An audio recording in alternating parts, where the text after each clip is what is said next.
And hello, B-Critics fam. Welcome to another episode of the B-Critics podcast. The Harry Potter era continues with the fourth installment of the Harry Potter movies, and I feel like this one is for the boys. Yeah, I would agree with that. Not only are we in our Harry Potter era, though, we're also in our growth era. So make sure you help others find the podcast by sharing the podcast, leaving a rating or review on your favorite streaming platform.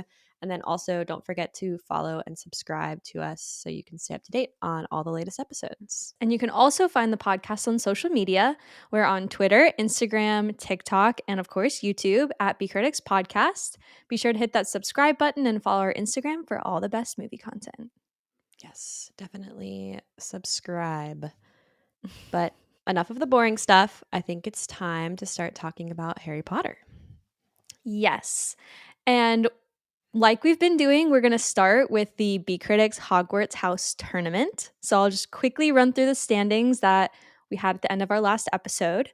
So in fourth place, we have Ravenclaw with 75 points. In third place, we have Slytherin with 90 points. In second place is Gryffindor with 130 points. And in first place is Hufflepuff with 150 points. Rigged. It's rigged. As a reminder, you can earn points for your house by commenting on this episode on YouTube and telling us what house you're in. Yep. Comment. We'll know if you're cheating, so don't do it. Yeah, don't do it. Okay. I think it's time to introduce our guest. Woo. So our guest critic for this episode is Lewis. Hi, Lewis. Welcome back Hi, to the guys. podcast. Hi, Lewis. I know, it's so good to be back. I had a blast the last time, so let's see if we can make this one even better. Woohoo! Yeah, I think we will, because we have a very, very fun topic of a movie to talk about today. Mm-hmm. Oh, yes, and it's my favorite of the series, so there's a lot to talk about. Yay! So before we really start doing all of that, just give a refresher. I know a lot of our audience probably already knows who you are, but go ahead and tell the people who is Lewis, how are you related to the movie industry, and then tell us a little bit about Movie of the Day. Sure, so I'm Lewis. I am Movie of the Day on Instagram. I do movie reviews. I just talk about anything film related. I dabble in screenwriting. And I've just been doing this for, I think we're pushing on 6 months now. So we're going on steady. And something quite cool is last week I just hit my 100th review. So nice little milestone to share with you guys. Very exciting. That's crazy. 100 reviews in 6 months. That's insane. Like I said last time, I'm Movie of the Day. Yeah. You're a busy bee. Yeah, definitely check out Movie of the Day. The posts are incredible. I love, like, not only reading them, but just, like, when they come on my feed, I'm like, this is so beautiful. Yeah, well, you said that last time, and it's just so nice to hear because I really do put so much effort. I probably put more effort into that than I do the actual writing itself. So whenever anyone's like, "Oh, your posts are so nice," I'm like, "Yes, tell me they are." The writing Feed probably my comes ego. like effortless, right? Like, because you have so much to say about the movies. So then the harder part is the aesthetic. At least I can relate to that. Definitely, yeah, 100%. Okay. So we have a few questions. Oh, well, before we get into our questions, would you like to introduce the movie that we're talking about today? I would. So today we're going to be talking about the fourth Harry Potter film, which is the Goblet of Fire. And this is the one that I like to say is where all the dudes have a really weird haircut for some reason. And there's also a magic wizard tournament. So there's a lot going on. I feel like the haircut is like an American thing. Like that's what Americans looked like in 2004. To me, it's just like, how do we show that they're going through puberty? Oh, we'll give them long hair. Yeah. Yes. Oh my gosh. That's so funny. Okay. So, Lewis, let's ask you a few questions now. So we want the audience to like understand you better from a Harry Potter perspective and who you are as a wizard. So are you a longtime supporter of the Harry Potter series? What is your relationship to Harry Potter? Sure. So I've been a Harry Potter fan literally, I can't remember not being one. So we're going quite far back. I remember reading the books in school, and I remember watching the films in the cinema. I think I've watched all of them from Prisoner of Azkaban onwards, and it's something that stayed as a big part of my life forever.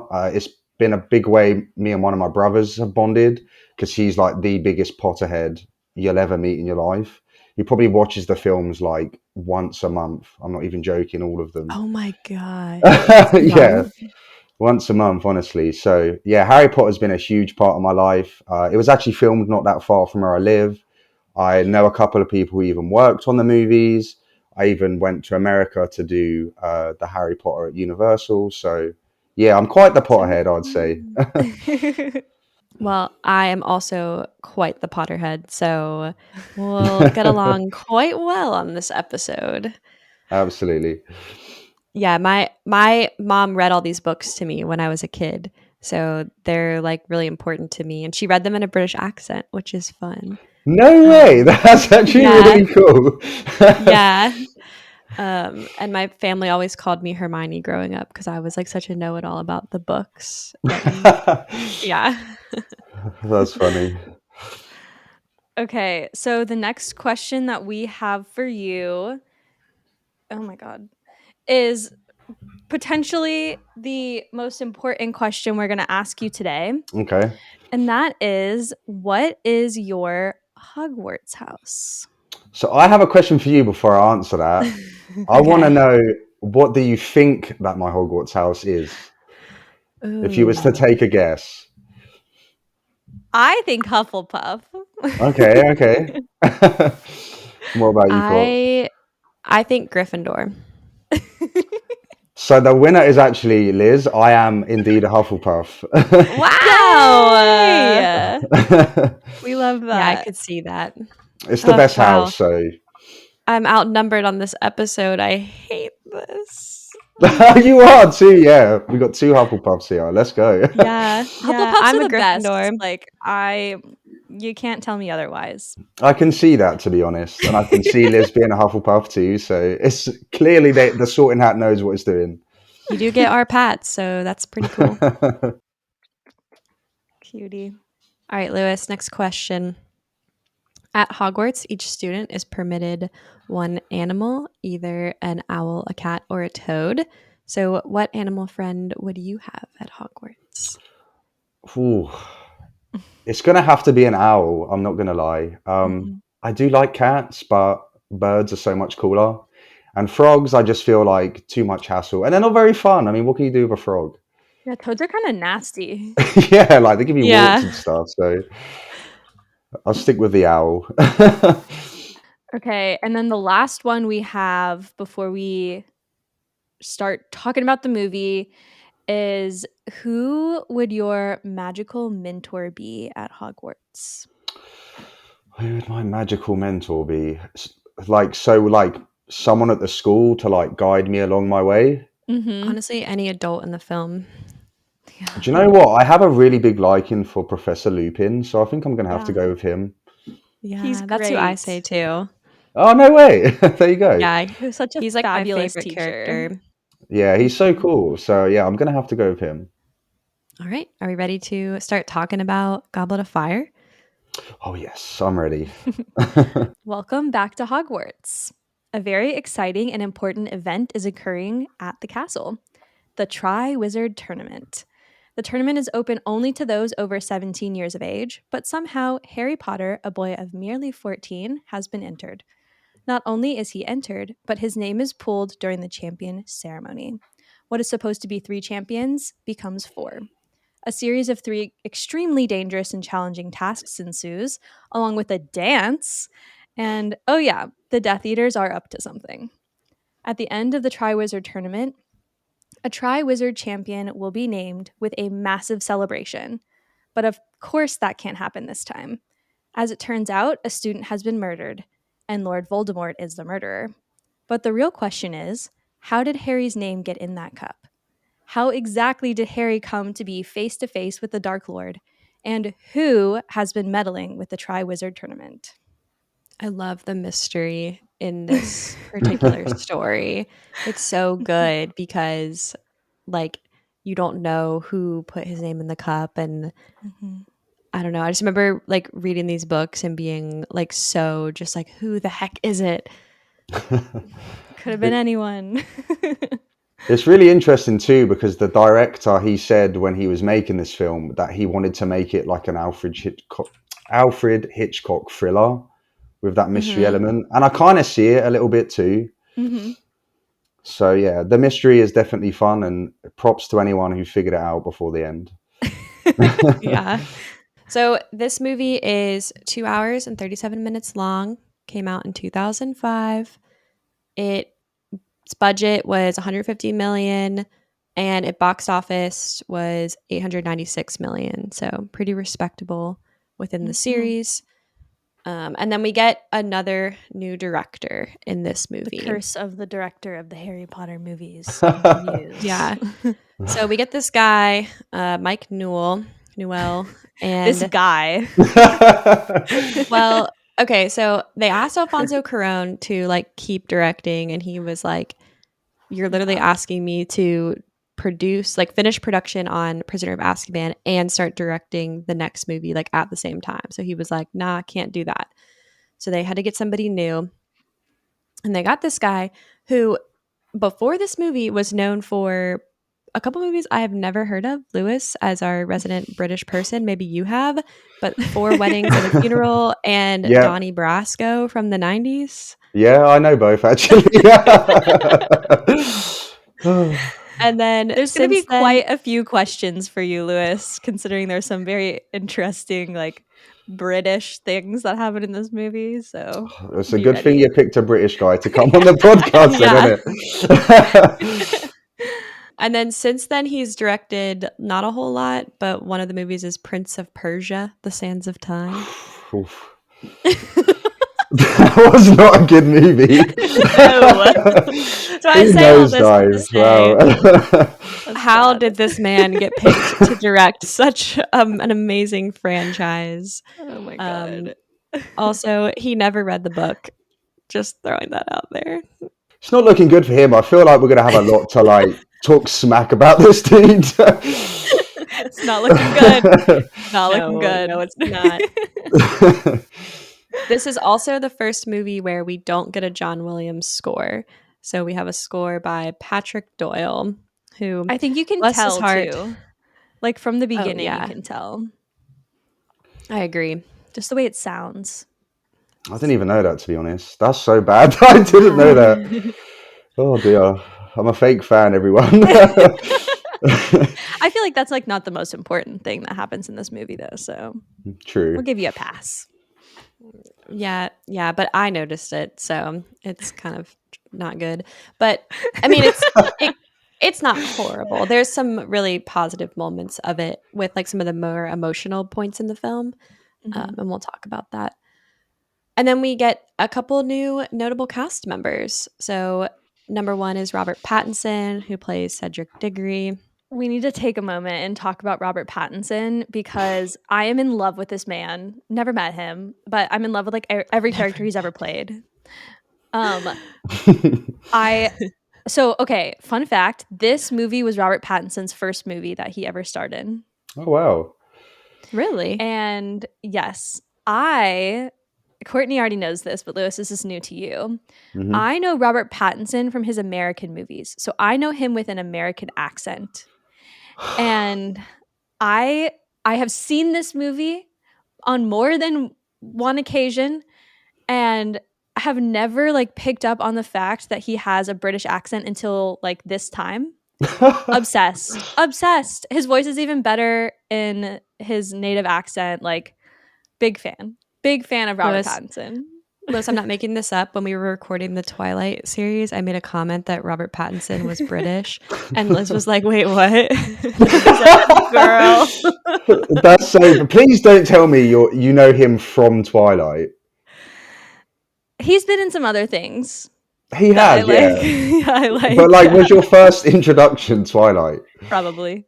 That's so funny. Do you know what though? Like, I need to quickly mention this, but ever since I saw Twilight and then I go back and watch this film, Mhm. I can never get over the first time we see him is when he jumps out of the tree. And I always think in my head, hold on, Spider Monkey, you know? That's Oh my so god, bad. I love that. I That's saw so something good. online that was like all the Twilight haters get to see like Edward die in this movie. So Oh, that's That's great. so morbid. true.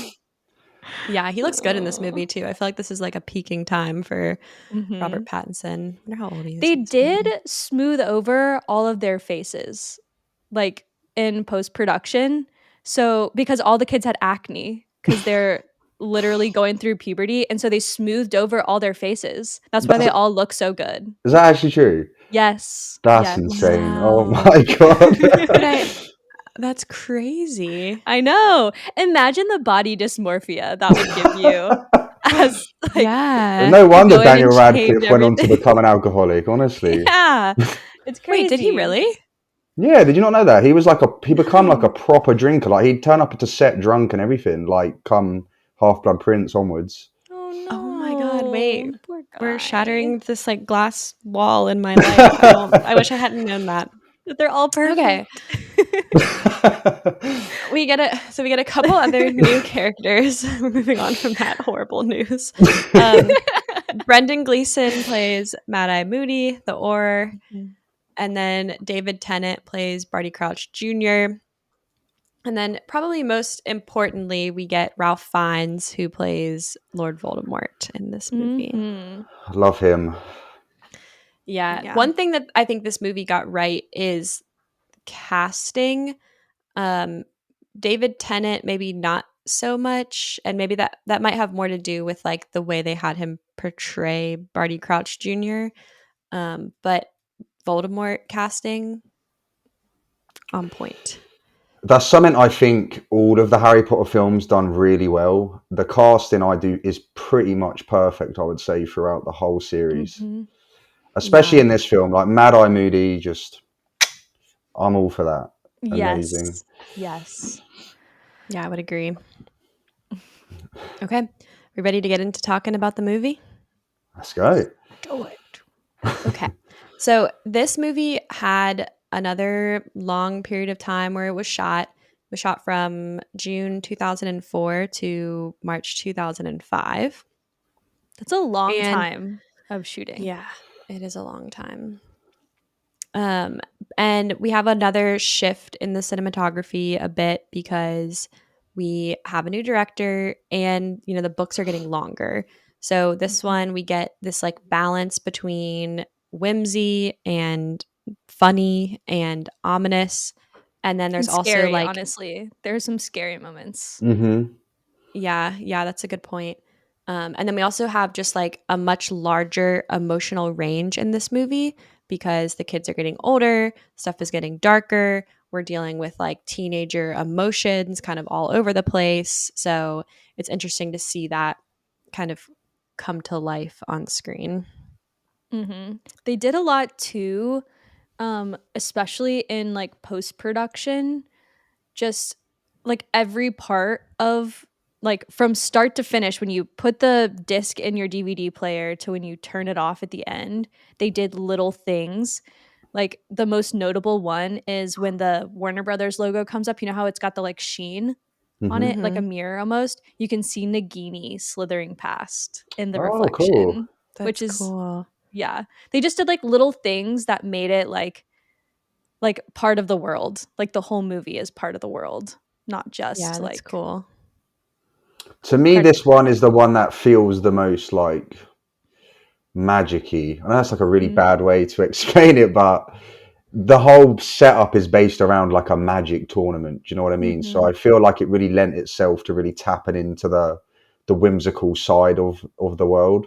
And I Mhm. think that's why I Yeah. like it so much, because it just does feel just bonkers and wild and magic-y and just, I don't know. With the teen angst stuff too, it's almost like arguably the first ever like teen angst movie about wizards. Mhm. Yeah. It's definitely the most exciting one, like so far up until this point. This is the fourth movie. Like it's definitely the most exciting and engaging, like Mhm. start to finish. 2 hours and however many minutes, like engaged the whole time. Yeah, Liz, you said this one is for the boys earlier, but I think that comment references just that there's a lot more action in this movie. And so it's exciting for what typically would be a guy who likes like an action movie kind of thing. Yep. I see that.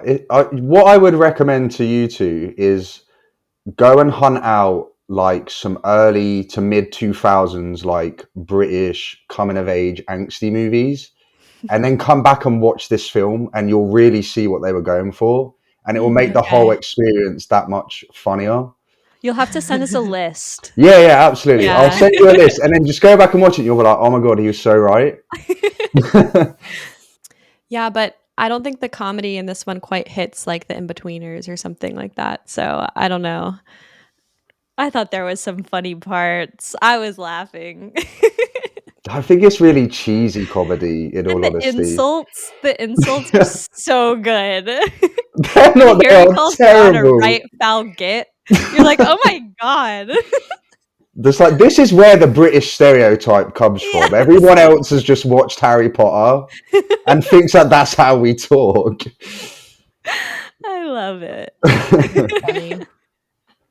So this movie, in terms of plot, is where we start to get just like way too much plot from the book to fit into a film. I mean, this film is not the longest in the series, but it's not short by any means. And so because of that, it's really interesting to see like what is cut and what is changed. And in my opinion, like this has to be so challenging for the writers and the director to like decide what to cut and what to keep and like how to make the story make sense, really. I did see that originally it was supposed to be a 2-part movie. Oh, okay. Yeah. So they were going to have like 2 full feature-length films for this movie, and then they made the executive decision to chop it down into 1 movie. Yeah. Well, so that was before they started filming it, then, I'm guessing. Okay. Yeah. That's really a shame. interesting. Yeah, they did a complete and total rewrite before they started filming. Wow. I mean, And were they the first? From my knowledge, right, the last one was like the first 2-parter we've ever had of films. No. Yeah, I don't know. I think so. I think it 'Cause I started can't ever- because yeah. after that is when like Hunger Games Franchises and started Twilight doing that. ended Yeah. up splitting the last book. Yeah, which I love. If I can get more I'm the content same. of the series that I like, please. I think the only thing is, though, it can be challenging because, especially if the first half of the book, say, is very setup heavy, you then end up with the case, say, with the Hunger Games, for example, where the first part is there isn't really anything going on. And then it's like, how do you entice an audience to sit through that, wait a year, and then come back a second time? But I do feel like this story from the get-go is actually, it's quite fast-paced. There's a lot going on, and there's a lot of interesting stuff going on. So I do think doing it as a 2-parter would have been actually quite smart. But then I wonder, where would they cut it? Because it doesn't feel like there is a good place to split it down the middle, in my opinion. Yeah. Yeah, that's a good point. I feel like you could have maybe split it like after the first After the task. Yule Ball or something. After the ball, actually, that quite After makes the ball. sense. Yeah. Because there's a lot that I haven't read the books, but just from what I've seen online, there's a lot that they omitted from the plot that could have filled a lot of time. Yeah. So there's a ton of like characters that they full on cut from this movie and subplots that were omitted. Just to name a few, there's a character named Ludo Bagman who is just like completely eliminated from this movie. There is supposed to be an entire subplot with the house elves. So Dobby is supposed to be like heavily in this movie, along with a house elf named Winky. Who's not in the movie. And then Percy's supposed to be in this movie. I had something to say about Percy. So the actor who plays Percy, his contract with the studio was for 4 films. And he had a much bigger part to play in the 5th film, and so that's why he was like, "No, I don't need to be in this 4th one. I would rather be in the 5th one and make more money." So that's what happened with Percy's Interesting. character. Fairs, I But guess.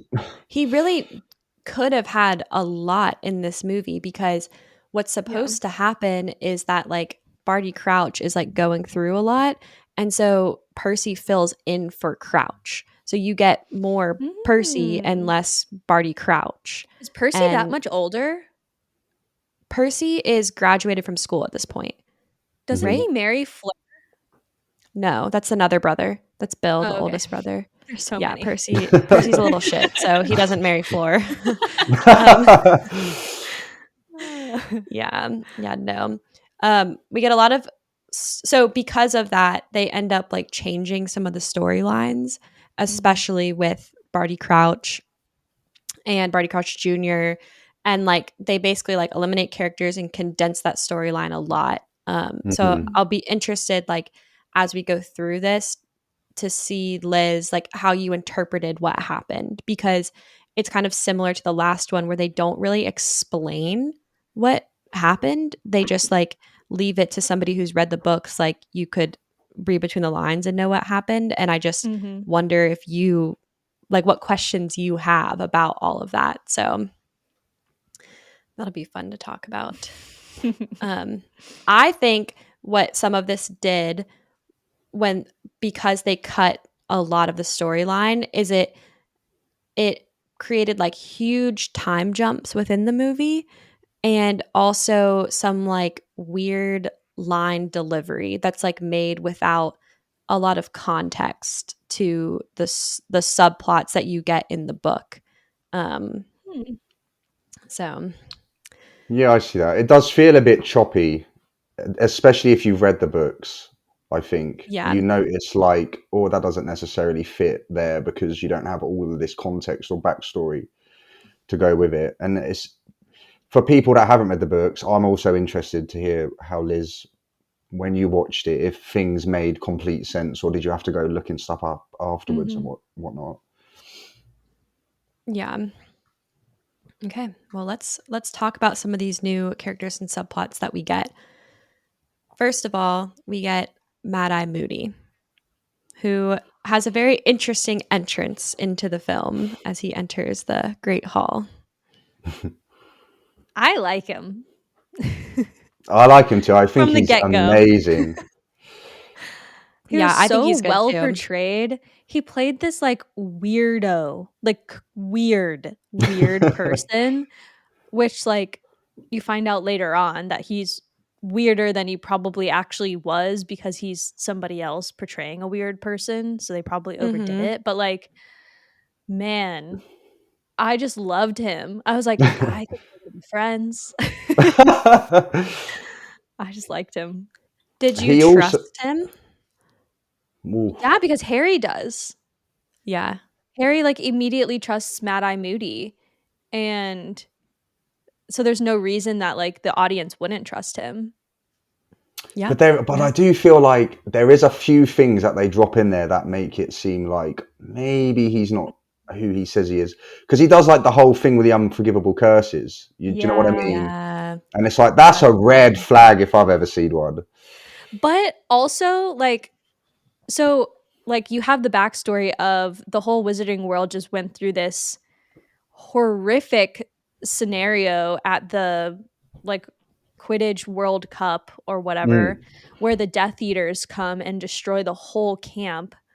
And so like as the audience, you're looking at this and you're like, wow, this is like really bad. But also at the same time, these kids need to know like what's about to happen in their world and understand like how these curses can be used against them, like can and will be used against them kind of thing. No, I do get that. It's just something I always think with all of the Harry Potter films is they very much pick and choose when it's okay to put the kids in danger or not. Like there's some stuff that they make them do and it's like, what? Mhm. And then like in the next scene, there'll be something nowhere near as bad. They're like, no. And it just makes like no sense. It's like, make your mind up. Like, are we going all in or are we not? I did make a note when he does the Avada Kedavra on the little scorpion thing that it's like awfully close to Hermione Granger's face. Do you know what I Like, mean? Like, imagine if she had sneezed and like bent forward or something, Yeah. and then she's just dead. Like, Yeah. how do Like, you how do you explain that? Literally, Exactly. Well, you see. Yeah, one thing that oh, go ahead, Liz.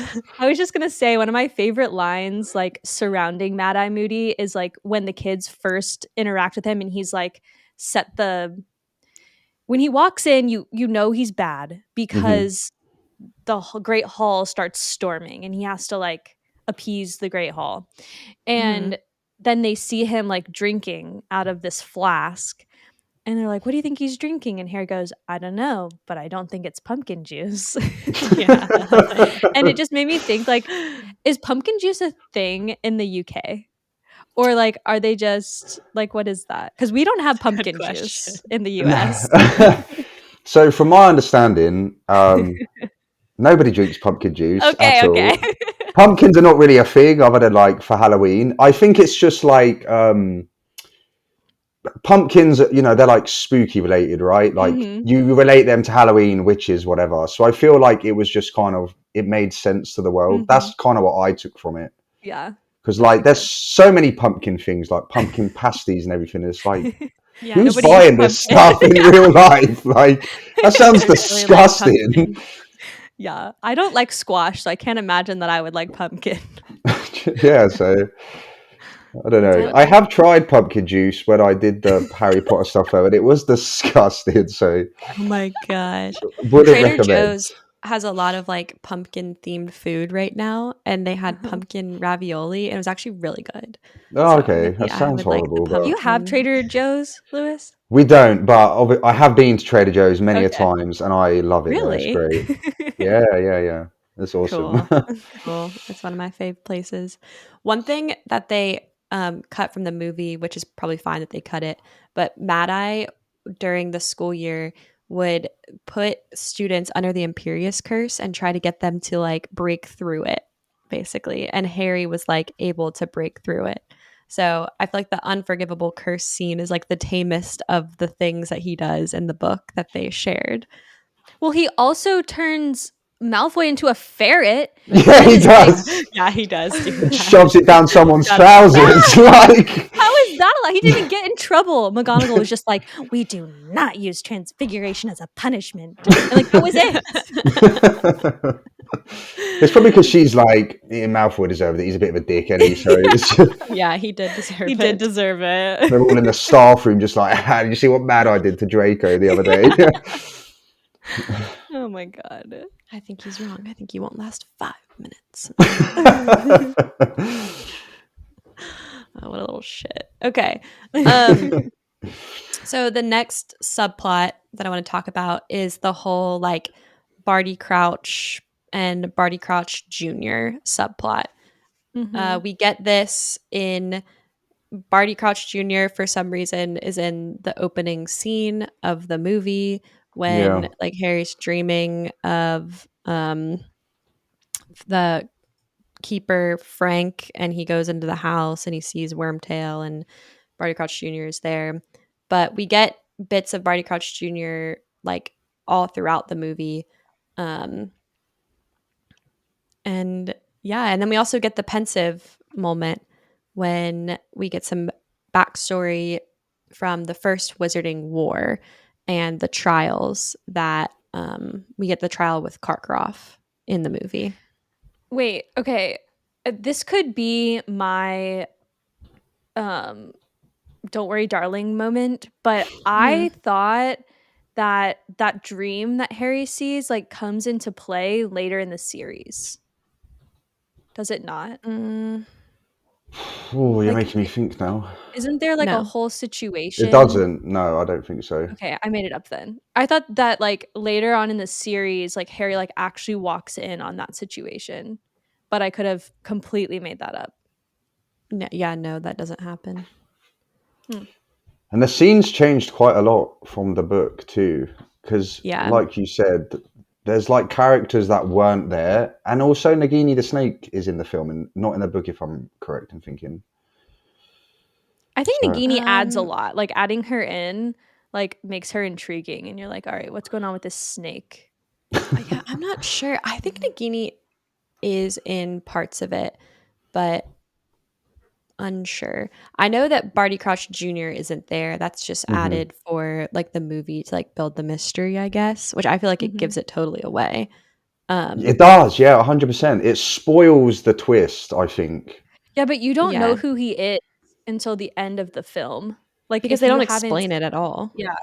You don't know who that guy is until he goes into the pensive and sees the trial. Like you don't know that that's Barty Crouch Jr. He's just some like random Death Eater servant of Voldemort up until that point.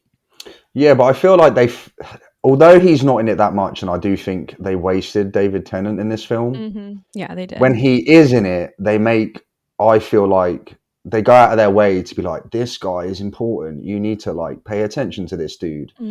So then that makes up for the fact that they don't explain nothing. And then at the end, they're like, surprise, you know? Liz, So did He's you a bad pick up on guy. Did you pick up on the fact that he was the one who conjured the dark mark at the Quidditch World Cup? Yeah. yes. Yeah. Okay. Yeah. Yeah. It's interesting that Harry didn't say, because Harry very obviously saw this man's face. And it's very interesting that Harry didn't tell anyone. He didn't even tell Sirius that it was the same guy from his dream. Like, That's true. he didn't actually. tell anybody. And then, like, even when he has the whole like thing with the pensive and figures out like who he is, he still didn't say anything. Like, That's nobody true. knows that Barty Crouch Jr. was the one that set off the dark mark. He does tell Dumbledore at one point in the movie, doesn't he? I'm don't pretty think sure, yeah, so. because Dumbledore was like, "Oh, look into it" or something, right? Yeah. And then he goes. But then again, like nothing comes from it, and he should have just like used the pensive to look at his dream, and then it would have all been sorted out. Yeah. Silly wizards. They don't use their magic when they need to. I feel like Dumbledore didn't want to know. Like he wanted so okay. badly for it not to be an issue Mhm. because I think Harry tells Dumbledore about his dream and Dumbledore's like, you should just cast it away. Like, yeah, see, hate that. That's not what Dumbledore would say. Just gonna throw No. that out there. Like that is just like so off character. I think there's so many interactions that they take from the book and specifically around this subplot that are just like totally botched in the movie.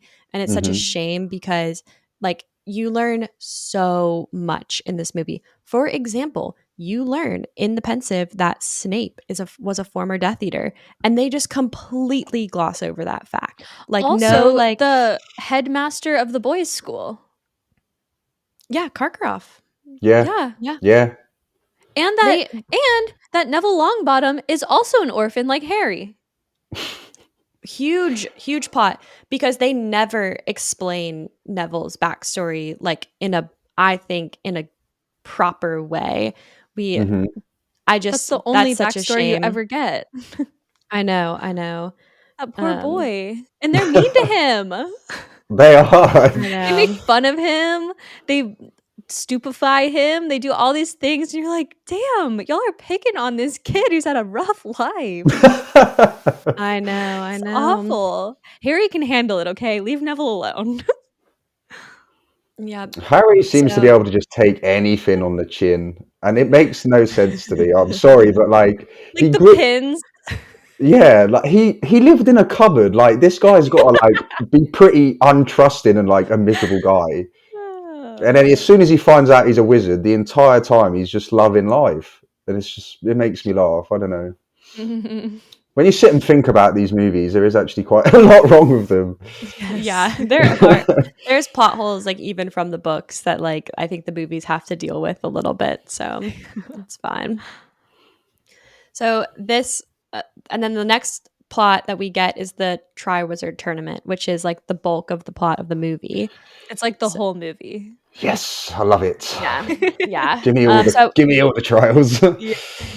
I want to spend some time talking about the entrances of the schools. We get the boat and the carriage arriving, and then we also get the students from both Beauxbatons and Durmstrang like actually entering into the Great Hall. Mm-hmm.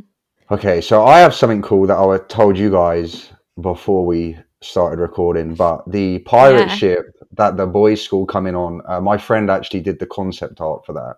That is So so cool. cool. Yeah, So so cool. I'm so she jealous that designed you it know all, her. and I know, it's so cool. She did quite a lot of concept art for this movie, especially. So, like, I've seen actual original like stuff that they then went to use to make the actual art for the movie, and it's so cool. The That is talent really is amazing. all the Yeah. lore that you have in your brain is just very neat. The ship Thank is you. cool coming from the lake because it makes you realize like that there's so much more to the wizarding world than Hmm. just Hogwarts. You're like, okay, like that ship came through the lake. How exactly did that happen? Kind of thing. And then it's like beached and they have the ball in it. That's weird. Oh yeah, Don't know they why do. that happened. That's Out of funny. nowhere. I will say it now, though. I'm not a fan of the whole dancing shenanigans when they come into the Great Hall. Oh, I love it. Oh, like their entrances? I love Yeah, it. I I think it's think so it's cheesy. totally unnecessary. It's like It's pomp and horrible. circumstance. I love it. It's like bring it. Bring it on. I But feel like, like why do the Durmstrang boys like have these staffs that they're like beating to the music? Like, what in the world? it just It's looks so cool. silly. It's It's cool. silly. And they do flips, And and their flips aren't even that cool. They're like doing like a half cartwheel. I'm like, boy, like learn how to do something neat. You're magical, for Christ's sake. I think they're kind of doing like break dancing ish, but Yeah, but it's Harry Potter. It's not Step Up. You know what I mean? oh, I love it. Oh, I love the whole thing. The I Beauxbaton girls, agree. like I want to be a Beauxbaton girl. Like Oh, their entrance Why do was they do worse, I the think. They were, shot of their butts? Like they're yeah, children. yes, literally. yes, And then Ron just like yes. gawking at it, and it's like, what is that all about? It's like, oh yeah, they're going through puberty. We need to keep like pointing at this. It's One like, I thing that don't they want to see never that. explain in the Oh movies is that the no. Beauxbatons girls are actually part Vila, which is something that they introduce in the Quidditch World Cup is like the concept of Vila, which is like these women that like men can't help but like goggle over. So that is like Mhm. sort of accurate to the books, but it's kind of weirdly placed because there's no like explanation behind it in the movies should have other than that the explained boys are it. going through puberty. Yeah, Yeah, before they just like sexualize these kids that are between the ages of 11 and 17. Like Yes. yeah, not good. not a But I fan do of like that the whole color. bit. I like the satin. I like their little hair things. I like the butterflies. I'm like a fan of it all. I like their headmistress. Yeah, Madame Yes. Maxime. Mm-hmm. Yeah, I agree. That's the thing. Like the costumes and like the whole production design of it all is top notch. But then Mm-hmm. they just ruin it with like the silly dances. So I'm Agreed. sorry. I like that they carry it through the whole tournament. Like Fleur is wearing the blue color and like everything Hmm. she wears is very, very feminine. And it's like super contrasted with what Cedric and Harry wear. And then also Hmm. Crumb, like they it's all like very it makes sense that their costumes or their uniforms, I guess, for the tournament would be the way they are because of where Hmm. they go to school. Yeah, that's a I good liked it a point. lot. Crumb is Where like is it such a that bonehead in this movie. he is? He's so two dimensional, isn't he? Yeah, he is. And he's supposed to be so interesting. Crumb. Yeah. Yeah, Yeah. Yeah, they have he that does. weird moment where Hermione says that like their relationship is physical. And I'm like, Gross, She's gross. 14. Like she doesn't know what that Literally. means. I know. I know. He's just supposed to be like shy. And so he only talks to her like after like because the library is like more empty. So he isn't Yeah. like surrounded by all the girls fangirling on him. Yeah, they don't explain that part of him. He just is like this like jockey airhead guy. Yeah, Mhm. Like who a just- grunt, like a Groot. I don't know if that's the right word. Just like giggly. That's what I was gonna say. Yeah, he doesn't really get a lot of like good dialogue at all. Honestly, No. he has like probably 10 words like the whole movie. Mhm. Yeah. One of them being his attack on Rita Skeeter, where he says like Yeah. this tent is for champions and friends of friends. champions and friends. She's like, yeah. never Doesn't mind. even yeah. Rita How Skeeter do is y'all my feel about least favorite character. Yeah, she's the worst. Yeah, she is. And then do you know what? They never explain how she just keeps getting the stories in this one. Because she's No, like they obviously don't. banned from the grounds, isn't she? And she's just still getting all Yeah. this stuff. I don't know. See, that's do never never explained explain that. either. They never say anything. I just assume she's just like around. Like she's just like a normal So- reporter. In the books, you learn that she's an animagus and she can turn into a fly. So she can fly in and like be a fly on the wall during conversations. And then Hermione actually figures this out and traps her in a bottle. And then Hermione is such a badass in the books, and they She make is. her like this That like would have rule been follower such a girl in the neat plot movies. point for them to include. Yeah, and she threatens Rita Skeeter in the movie in the books. And she's like, and she also uses her to like write a good article about Harry. I'm pretty sure she's like, they catch her and then they blackmail her. This is why we That's need so a fantastic. 6-hour version. We need it all. That's why I'm saying that the HBO series better be like so good, because if they were to cut this That's plot, so cool. like God, they're that would be doing so a sad. season per book though, aren't they? So give me Yeah. 10 hours, like hour episodes. Yes. And that's the thing, like it's hard because you need to fit the book, and the books get longer in 2 hours. Mhm. But the problem is J.K. Rowling, she wrote so much rich lore and history, and she put so much detail into the tiniest of things. Do you know, she has like a reason for everything and a spell for everything. And I do think a Yeah. lot of that gets lost in the movies because they just don't have the time. Yeah, it's And it hard is to a put it real all big in. shame. I It's will okay. say there's one scene with Rita Skeeter that I really, really liked. Okay. And it's the scene where she's like taking like a comment from Harry or whatever, and she keeps saying that he's 12, a boy of merely 12, and he's like, I'm 14. Yeah. And she's like, scratch that.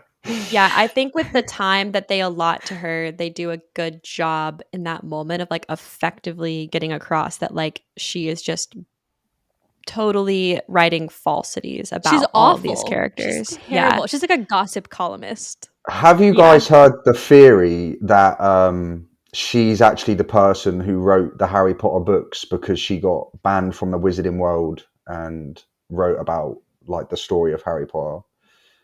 That's kind of cool. Yeah, That's funny.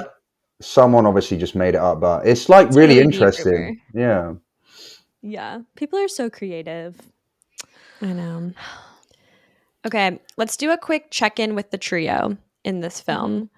So we've talked a little bit about them, and we also mentioned, why is their hair so long? I love the long hair. I love it. I think they're all like peak, like what you would expect them to look like at this age. Because after this movie, they start looking old.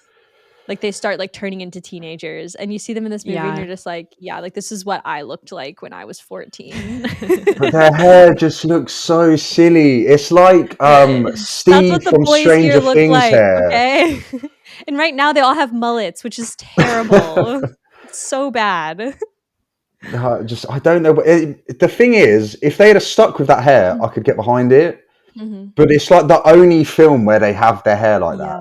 Yeah. And it just like it just doesn't fit, and it triggers me so much, honestly. Like every time I watch it, I'm like, oh, this is actually ridiculous. Especially Ron, it's so long. Yeah, I love it. I love it. Okay, I can Lewis, call this silly. we do this every episode because Liz loves Ron. Ron's But my we favorite need to character.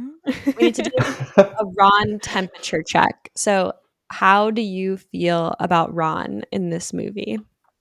In this particular movie, in this particular movie, I'm not going to lie, I think he's a bit of a dick. Like, I think he is a bit jealous that like Harry's getting all the limelight, and there's like the whole thing with like the dragon, for example. I'm going to use this because this is the thing that annoyed me the most. He could have helped Harry because his brother or his cousin or whatever was a dragon tamer. Mm-hmm. And he just is like to Hermione and making her like do all the talking, and he's just like being all weird and just like being a little brat, basically, is how I feel about him in this film. And it felt so out of character because like in the 3 films beforehand, he's kind of just like the dopey sidekick who like just kind of follows Harry around and is just like there for comic relief sometimes. Mm-hmm. And then in this movie, it's almost like he's decides finally he's gonna try and not be like that, and it just seems so out of place. Yeah, we get But that line. I love Ron. We get the line in the dormitory where he's like, "Piss off" to Harry. I was literally about to say that, yeah, and it's just like, all right, calm down, mate. Yeah, so I feel like that's like a little bit out of character for him because he was angsty. Like all of that is true, but it was so over the top. Like every bit of like teen drama in this movie. I feel like part of Ron, and I'm standing up for him here because, again, he's my favorite character. I feel like part of that was he had his feelings hurt because he felt like Harry like went behind his back and put his name in and just like didn't tell him. Where like in reality, if that's what Harry was gonna do, like Ron, he would have included Ron. Exactly, and that it makes no sense. Like you've known this dude for 3 years, and they're not just like normal friends. They're like they've gone through some shit, you know, like. And it's just like, and for him to all of a sudden turn around and be like, "Oh, you've gone behind my back," it's just like, how does that make any sense to like your relationship? And then he doesn't ever really apologize. Like no. He like half apologizes, but then like kind of makes it Harry's fault. Well, and then which is kind of relatable. I'm not gonna lie. And so not only do we get Harry and Ron fighting for half of this movie, but we just get like so much teenage love, drama, emotions, angst, and you see it with like Fred and George and Harry and Ron. There's so much like teasing. You see it with the Harry and Ron drama, and then you also see it when like Ron is picking fun at Hermione, and as soon as like Harry gets back on good terms with Ron, he keeps sides with Ron and doesn't like defend Hermione, and it's so like it's just what I think you'd imagine with real 14-year-olds. You'd be like, y'all are being so dumb, like just communicate. Poor Hermione. She probably should have told them that Victor Crumb asked her to the dance. I don't know why she kept that a secret. Everyone's like, keeping secrets in this film, apparently. Yeah, I know. But like, because they tear the Mickey shouldn't out of have her just showed up to the ball with this guy, not telling like her best friends who she was going with. I kind of feel that way. Like, I would kind of understand where they were. Like, I don't know. Ron was such an ass to her. Ron's like obsessed with this guy, and she wasn't gonna like hold that over him. Like, if it was me, I would have been like, well, Victor Crumb asked me to the dance, and hell if I'm asking him to give you an autograph. Like, you know what I mean? Like, that kind of feels like what Hermione would have done, and instead she kept it a secret, which she probably understood that like he's shy and like didn't really want the spotlight on him, so maybe that's why. But like, I don't know. I feel like Hermione would have used that. Also, though, I don't think Hermione would have gone after like that kind of guy. No, I totally agree. It's so out of place. Like, Victor Crumb is not Hermione's style. If anything, Cedric Diggory is way more her style. Yeah, I think part of that has to do with the way that they portrayed Crumb in the film. I think they made him like this huge like meathead boy, and he is supposed to be like really athletic and like quiet, but not really in the way that they portrayed him. And so I think that stark contrast like makes you feel this way about Hermione and Crumb, because it is it is weird. I agree. Yeah, but the boys are obsessed. Oh, go ahead. Let's talk about the ball. I want to talk about the ball because I'm like obsessed with the whole, like all of, like the whole thing. Hermione's dress, Ron's robes, like the weird ceremonial dancing, like the whole thing, like is just like my kind of content, honestly. Get a wizard mosh pit. Yes. with the little professor like surfing. Oh my gosh. The ball scene is nice. I definitely think it helps add to the whole. It reminds you that they are at a school, if that makes sense, and that is like something you would do. But my only tiny little nitpick with it is that they have it on Christmas Eve, if I'm remembering rightly. Yep. And in all the other movies, everyone goes home for Christmas, but this time, for some reason, they all don't, and they all stay and have a ball. It's a Triwizard Tournament. So it's just like, you can't see your families. You're staying here. Cold. We're gonna jump in this lake in the middle of the winter. Good luck with that. They're magic. I'm sure they'll like make some heat protection or something. Do you know what I mean? So silly. But yeah. Yeah, I think they use the ball in this film really to like drive all the teenage angst in the movie. Have it be like the opposite of all the other dark stuff that's going on. And they use it to like propel the plot lines of like Harry's crush on Cho and Ron asking Fleur to the ball, which is hilarious. Oh my god, I loved that. Oh, He's like white as a ghost. And they're like, you didn't. He's like, it's so much worse than you think. That's probably my favourite line he says in the whole movie, and everyone's just crowded around him, and it's like he just watched someone die. I love it. I like Ginny in this scene too. I think she's pretty funny. She gets a bad rap in this whole series, though. I just want to highlight that. Oh, I'm gonna trash talk her really hard when we get to Half-Blood Prince. That's for sure. I bet, yeah. It's not totally her fault, but they shouldn't have cast her. Just saying. She was too young, I think, to know if she would have been good or not, right? Like she had to have been like 8 years old when they cast her. So yeah, true actually, because she's younger than them, isn't she? Yeah. No, yeah, she is. Yeah, she's a year younger than them. All right, are we ready to get into the 7 key plot points of the movie? Let's go. Let's do it. Number 1, the Quidditch World Cup. Harry, Ron, and Hermione attend the Quidditch World Cup with the Weasley family and witness the match that we actually don't get to see.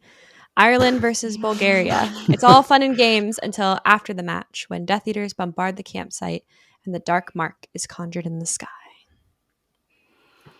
And no one does anything. Just want to put that out there. What are they going to do? Well, there's like, how many people are at that stadium, do you reckon? Yeah. There's like 1 million people, right? Well, they even bring up, like, where was the security? Yeah, and it's like, there's a couple of Death Eaters and 1 million wizards, and no one's like, there's 1 million of us. Maybe if we, fling some spells, we might be able to beat these 3 dudes. Yeah. And they all just run away and let them set it on fire. Yeah. I don't know. They're just... The more I'm talking about this film, the more I'm like, maybe this isn't going to be my favorite one anymore.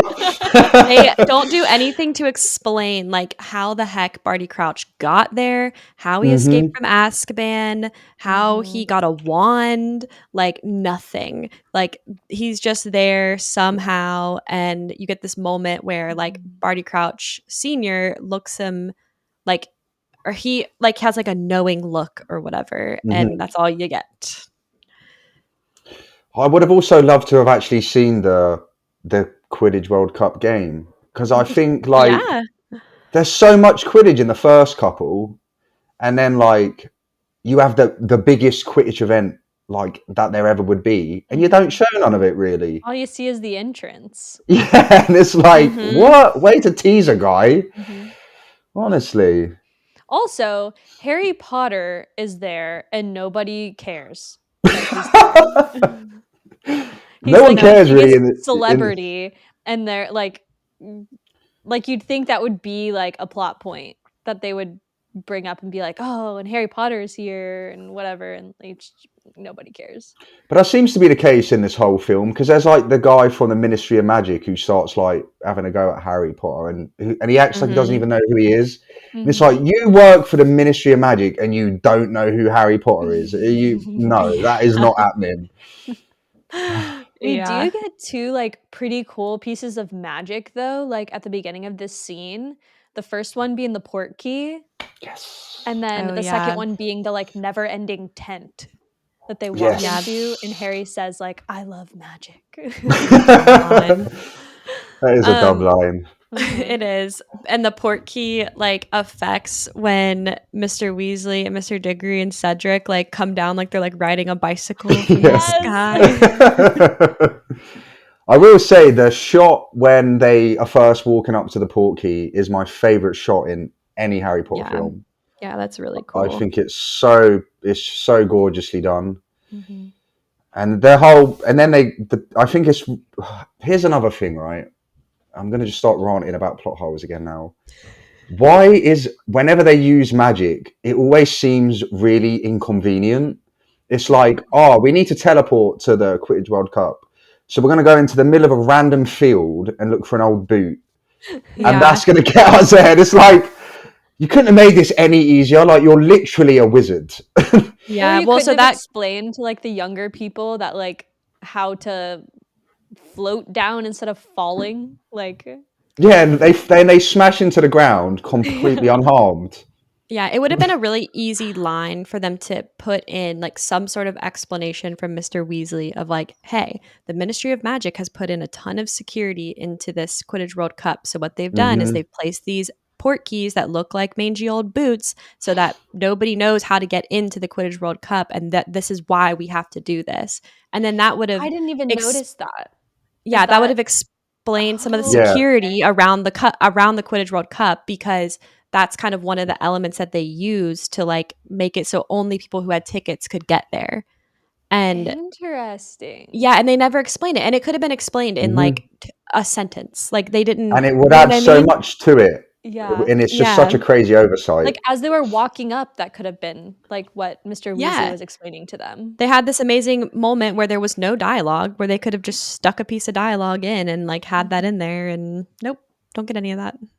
But the shot is cool. I will say, much more sense. I assumed it was just like a Weasley port key. They're like, this has been in the Weasley family for no, and that's why they go with the Diggories too, because it's just the one that's closest to their house, and so the Diggories live in the same area, so they go together because they both are just closest to that port key. That makes so. I completely forgot about that whole thing, and now I feel stupid for saying that they make life hard for themselves. Yeah, and another thing too is, and I don't want this to turn into like the plot hole podcast, because it really could turn into it. Like they have muggles at the event because it's a muggle campground. So they bewitch the muggles to like be the ones at the entrance to be like, hello, welcome to the Quidditch World Cup. And they give them like memory charms. And so when the Death Eaters come in, that's what they're doing. They're taking the muggles and they're doing like spells on the muggles and like traumatizing the muggles. And that's like what's really dark about the Death Eaters, because they are like really hateful of like wizard versus non-wizard, non-magical blood people. That's what's horrible about the Death Eaters. And they don't like let that shine in the movie, because they just show them like, they just portray them as like evil towards wizarding folk. But that's not really the case. Like it's that they believe that like there's pure blood wizards and they hate non-magical blood people. And this is the sort of care we needed from the director to put into the film. Didn't read the book. Yeah, I didn't even catch on that it was muggles. Like I had no idea at all. Because they do a poor job of like getting that across. Don't explain any of that. Yeah, that would have been like so useful for the film. And like not that hard to incorporate too. No, again, like, you could probably do 1-2 second scene. Been like, oh yeah, like. These are muggles. Yeah. We're not even going to get into the whole like fact that Winky's omitted from this scene also, but it's fine. Well, Dobby and Winky are in the scene. They go riding by on the llama. You know how Ginny points and she's like, oh, look. And there's a llama and Dobby and Winky are on the llama. I've never noticed that. I've never noticed that. Is this a joke? No, You're gonna make me go watch it and be like, Yeah. sucker. No, it's Wait, in there. that's crazy. Well, why couldn't we get Dobby in this film? Everybody loves Dobby. How hard would it be? I don't love Dobby. I'm just saying. Although I did shed tears when he died. So I'm not that Big heartless. spoiler alert, Holly, if you're listening, stop it. Oh shoot! Sorry. No, it's okay. I think that we can spoil anything canon, honestly. Okay. Also, Are we- also on the Dobby Okay. point, that has been all over the internet since it happened. So What, if you him dying or somehow, being on the llama? dying. Not on the llama, because I've never known that. Yeah, Why is there a I haven't llama? heard this. Hang on, I'm gonna find this picture. Why a llama though? That's like it could have been. They're like could have been a magical creature, and they just got a llama. Yeah. Why didn't they That's come on a griffin hilarious. or something? Yeah, the llama. I don't know. I don't know where the llama came from, but I just yeah, can't it's believe that Dobby this is and real. Winky. It's Dobby and Winky. They're both on Dobby the and llama. Winky on a llama. I'm Googling this. Here's what Reddit says. Dobby and Winky were cut in Goblet of Fire due to time constraints. However, if you watch carefully in the first campsite scene, right after Ginny points to something and says, "Look," you can see two house elves riding on llamas. They go by very fast, so they're hard to see. Could you imagine you if can that's make like an pictures. Easter egg in all of the films and no one's realised? Dobby and Winky are just like, That's so funny. Oh my goodness. I love that I know that now. And I get to experience that the next time I watch this movie. Oh, I need to tell my brother about this. He's going to Yes. lose his mind. I noticed it. I was like, what the hell was that? And then I Googled it and it's Dobby and Winky. It's so crazy that you noticed that, honestly. That's so Because cool. she goes, look. And I was like, what am I looking at? And then this like this thing shoots across the screen. And I was like, I can't lie though. important? Like, I want to laugh every time you say Winky because, like, I don't think you know what a Winky is, but it's kind of funny. we know what a Winky is. Oh, good old Joe. Okay. Plot point number 2. The Goblet of Fire and Champion Selection. So, the students have spent weeks crossing Dumbledore's age line and entering their name into the Goblet of Fire. Bartimus Crouch comes to Hogwarts for the champion selection. Dumbledore reads the names that are jetted from the cup. One champion from each school is announced, including a surprising 4th. Harry Potter. Harry Potter. Harry Potter. Harry, did you enter your name into the Goblet of Fire? And he like pushes him up against the wall. It's like squaring up to him like he's going to have a fight or something. I know, like manhandling him. Yeah, he's like, did you put it in the fire? He's like, what's going on? Like immediately when that happened, when Dumbledore like hands him the paper with his name on it, I was like, what? Is Harry like 14 in this movie and they are feeding him to the wolves? I was like, all right, go ahead. Against these witches and wizards that have been studying for 3 years on you. Like, that's crazy. That's crazy. Yeah, they give him a lot more credit than he deserves. Like the fact that they think he could have figured out how to do that. And then it's also funny how like they treat the Goblet of Fire like it's a sentient being. They're like, it makes the rules. We can't go against it. It's a contract. It's like, bro, it's just a fire. Like, what's the big deal? Or just like have Harry like disqualify himself. Yeah, literally. Just like, right, mate, here's what you're going to do. You're going to botch the first task and we're going to end this film here. Exactly. But no, Yeah, instead they're like, endanger your life and the lives of everyone at this school while you're at it. Yeah, this whole tournament is like rough. Like they do some pretty, when you think about it, they do some really messed up stuff to like everyone involved. Mm-hmm. But we can get into that when we get to the actual trials. Also, the handwriting on the note, could they not have just like looked at the handwriting to figure out who had written it? True. Because it wasn't Harry's handwriting. No, it wasn't. Yeah. But they never even bother to think about that. No, they don't even look at it. They're just like, oh, it is what it is. I also do find it like- funny. Oh, go on. You go. No, well, I was just gonna say I like that they add a bit, like there's a really small moment when Harry or Dumbledore is talking to Fudge and he's like, we have to like end the tournament, and Fudge is like, no, like we can't or something. And like I think that was a good ad. coward or whatever. Yeah, I Mhm. think that's a good ad because it shows that like Dumbledore does care about Harry, whereas like everything else that they've done into this moment like does not track with that. Well, obviously too, like if it's obviously been meddled with. Like if there's a Mhm. fourth name that was pulled out and it happens to be Harry Potter who didn't put his name in, like Yeah. it could not only be endangering Harry Potter, but the rest of the students that are in the tournament as well, which we find out that it has endangered all of them. Yeah, Yeah, I could wish you they imagine if like it just started spewing out like every name, and they're like, "Ah, what are we gonna do now?" 50 entrants. Yeah, I wish they had spent like a little bit more time in the film like on that topic, like trying to figure out who it was and like the mystery around it, because like that kind of happened and then they just like skirted over that fact. Like nobody was really like Mhm. concerned about it Mhm. anymore, but that was like a really big thing that like that could have been more discovered. And you get bits of it, right? With like the person stealing from Snape's stores, and you get the moment with Snape and Karkaroff. And they could have done like a little bit more, I think, because there's so many little pockets in the book of times when like there's just a mystery around it. Yeah, again, they glaze over stuff, don't they? Which is a shame, but It's it okay. looks This one's cool. not as bad as the other ones, I think. The only thing that's bad about this is the Dumbledore line and how I think it totally changes like Dumbledore as a character, because he's supposed to like remain calm and even like the toughest of situations, and he just like becomes psychotic in this scene. He does, and it's so funny. Yeah. Yeah. To me, like, and I didn't read the books, but I have heard Courtney, you say, and then just like on the internet, people talking about how it's supposed to be kind of like an aside where Dumbledore like pulls Harry to the side and he's like, did you put your name in there? Like, did you do it? And Harry Yeah. says no. And like, that's the end of it. Hmm. Yeah, Dumbledore believes which him. is much more believable to me than the yelling. Like Dumbledore, Hate yelling.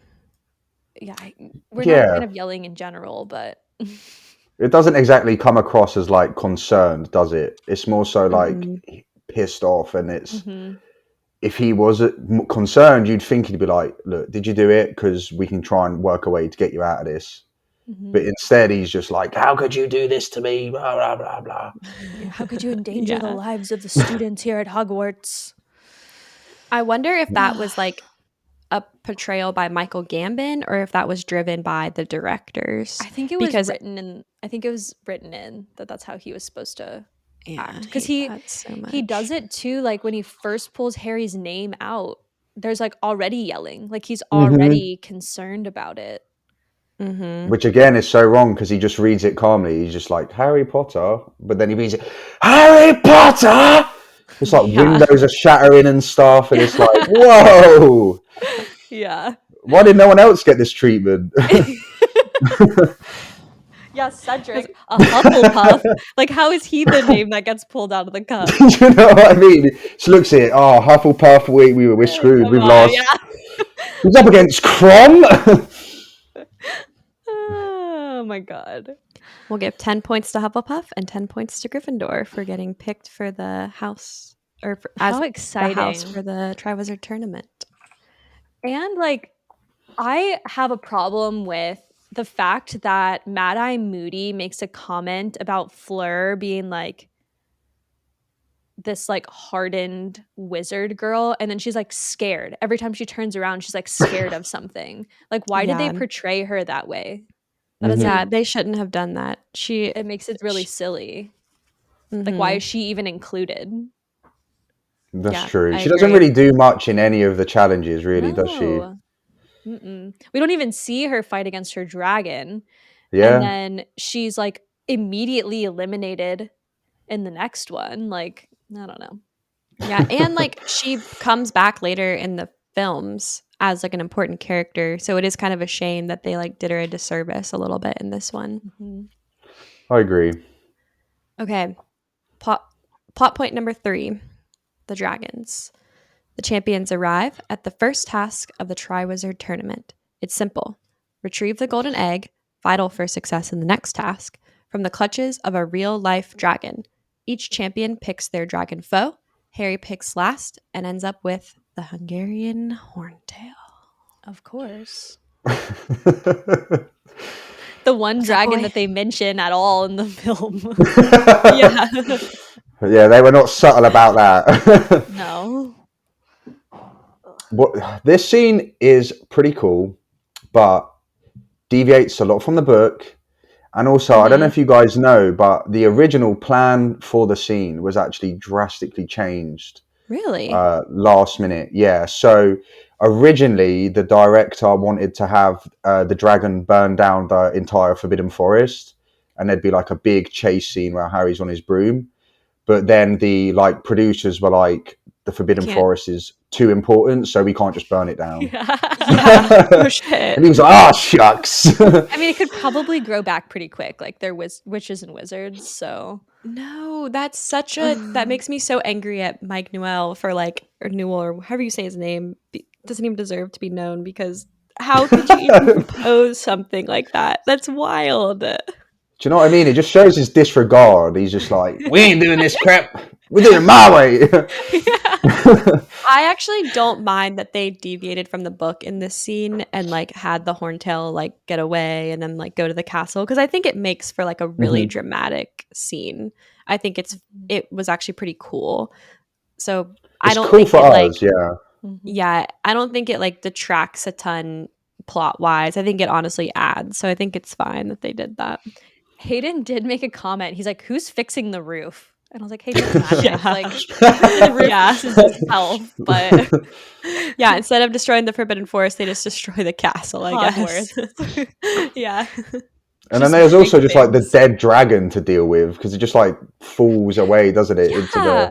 No one's concerned that he killed his dragon. Yeah, because dragons are so rare, right? Yeah, especially the Hungarian Horntail.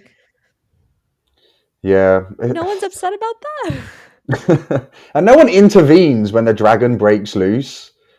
They're like, it might kill him, but we're just going to sit here and wait and see if he comes back. How boring for them. They get all hyped to watch some carnage, and then he just flies off. That's all of the tasks, honestly. Yeah. You not see what's going on in any of them. It's so funny. At least with this one, we get to see Harry preparing a little bit and talking with Moody and him thinking about how are you going to manage this task. It's cool to see that part. And then I think it's cool that they show Moody helping him out, because I think that adds to the mystery point of you have to trust Moody in order to be shocked at the end when you get the reveal. Mm-hmm. Yeah, and it also adds to that, because it's it all adds into how Moody needed him to win, because he needed him to touch the portkey to obviously go to the cemetery at the end. So it almost makes you trust Moody yourself, because you're like, he's helping him out. But then there's obviously all this underlying scheming. Yeah, so Harry had to be the one that got to the portkey, so he had to win. Which it's funny, because it's the only task that Moody really helps him with, isn't it? Because he kind of goes off on his own to figure out how he's going to deal with the underwater stuff. But directly, but he does help him with the second one, but we just don't see him. That's it, yeah. Yeah, so let's get into it. Task number 2. 2 days before the second task, Cedric Diggory gives Harry a tip. Take the egg into the prefect's bathroom and mull it over a bit in the hot water. Harry follows his guidance and quickly learns the second task will be to get past the mer people in the Black Lake and recover what they took. Ron, Hermione, Cho, and Gabrielle. So this task is actually my favourite of the 3. I think it's really cool. I like the underwater stuff. I thought was filmed really well. And I liked how they show you how each person come up with the solution to breathe underwater. So you had Connors the shark and the jellyfish looking mask thing, and then obviously Harry gets the gillyweed, is it? Yeah, which he gets from Neville. And to go to like your point earlier, Moody is the one who gives Neville the book that like leads him That's to it. the gillyweed. Mm-hmm. A little bit before this, this is so irrelevant to the film, but I just love this. So, you know, when he opens the egg the first time and it's just screaming. Yeah. I love the memes. I don't know if you've seen any where people will play like some other random audio over that clip. Yes. They warm my heart. Yes, I agree. I thought That's this one was like the most like messed up of the tasks because like what was the plan if they couldn't rescue all the kids? And how did they get them there? Did they just like drug them, or did they like go, "Here's the deal. We're gonna put you in the bottom of the lake. You may or may not get saved." And they were like, "All right, cool." Like that's what I want to know. Like you're just taking kids and shoving them at the bottom of a lake. Mm-hmm. Yeah, so they Like, never do a good enough job, I think, of explaining that. They get close because Dumbledore awards Harry second, or the judges, because of Dumbledore's like persuading, they give Harry second place due to moral fiber. So the whole underwater thing was actually filmed underwater. So it's not wow, effects. They're actually that's underwater. so cool. They It's really built this cool. giant tank specifically for filming this part of the movie. And they had like a full scuba crew. The cast members that went through this task and were on screen in this had to go through full scuba training. That's so cool. And Daniel Radcliffe actually logged over 41 hours in the tank during Wow, filming. that's actually an insane amount of time to be underwater. A lot of time to be underwater, and they would have like so that they wouldn't have to like let them surface each time because it's like 20 feet deep of water. It's a lot of water. They would have the scuba crew down there to like let them like breathe in between takes. But I just can't imagine as like a 13, 14-year-old kid like being comfortable being underwater like that, you know? Like Yeah, no, I know what you mean. it's pretty scary. It's so that's so cool. I have no qualms with this scene really. Like I think they do a good job of making it look like really eerie and dark and like exactly what it would have looked like. And I almost wish like knowing that we had gotten more of it because Yeah, me too, actually. yeah. And I think the mermaids, like the special effects on them for 2005 was really well done. Yeah. I agree. And they looked really cool. It was an interesting take on the mermaids because it wasn't like the cutesy feminine tail with the little shell bra. It was like they were like scary mermaids. Yeah, like they're gonna eat cool. you. Yeah. Yeah. Only one. Yeah. But I will say a downfall of filming that long is that Dan had 2 ear infections following filming because he was underwater for so long. Yeah, not surprised. But yeah, Nah, I thought that no was fun. pretty cool that it was actually filmed underwater, especially That with is like cool. the actors and actresses being so young. Yeah. Do you have any like what's the word I'm looking for? Like, do you have any stats on how long that segment took to film? I imagine that must have took ages. It must have taken a really long time. I mean, the fact that Dan himself was in there for 41 hours is almost 2 full days, and we know that they don't work that long all at once. And this movie almost took an entire year to film. So it had to be quite some time, but I don't know exactly how long that portion took. Okay. The shot where you get all of the people that were taken and they're just like floating there like dead in the water, like that is creepy. It's so good. Yeah. Those are dummy dolls though. They didn't actually put the actors and Well, they actresses. still look Oh, good. okay. I would never have been able to tell. That's actually really interesting. That is one thing I will say, like for all of the although I'm not a fan of the director of this film, he did do a pretty stellar job on like the way that things looked and the way that things were presented. And this scene especially is like a really big highlight, I think. You can tell they spent a lot of time designing this and making sure that it looked right, which it worked that they did that. I think it Mhm. paid off. I think they did a really, Mhm. really good job with this task in particular. And it also feels very like it fits the world. That's something I think all the tasks, the last task, not so much, but I guess we'll get to that next. But the first two tasks, they do feel like something that belongs in a world of magic. You know, you have dragons and you have weird mermaid people and whatever. So good job. I'm really pleased with the first two tasks, just from like a lore perspective, to be honest. Mhm. Yeah, I agree. So it's really interesting that we as a whole do not appreciate like Mike Newell and some of the decisions he made, because he's the first British director we have. That's true, because it was Christopher, what's his Chris last name? Columbus Yeah, he did the is first two, right? American. Yeah. And then you And had then Alfonso for Prisoners. yeah, he's South American. So this is our first British director, which is interesting that they were so strict about the cast being British or at least European, and then for the directors, they're like, whatever. Anybody. Yeah, it is interesting because they wanted Steven Spielberg to originally do it, didn't they? Yeah, they did. Yeah, I never thought about that actually. Well, our boy Mike does a pretty good job with the first two tasks, but let's talk about the third one because it changes a bit, in my personal opinion. So It sucks. It sucks. They just spent no time on it. Yeah, like it's over and done within like 5 minutes. And they make out that this is like the worst and the hardest and the craziest one. Like, this is going to be insane. And it's like, what happens? Nothing. Like Harry a couple of comes through bushes. unscathed. Yeah, like some bushes stick together. Ooh. You know? It's so like, the third sorry. No. So the third and final task takes our champions into the maze. Dumbledore warns the group, for whatever reason, that people change in the maze. And Harry quickly learns the truth of that sentiment when he enters the maze and begins searching for the cup. And we get no Sphinx. He very quickly finds the cup as well. Yeah, and the maze is huge.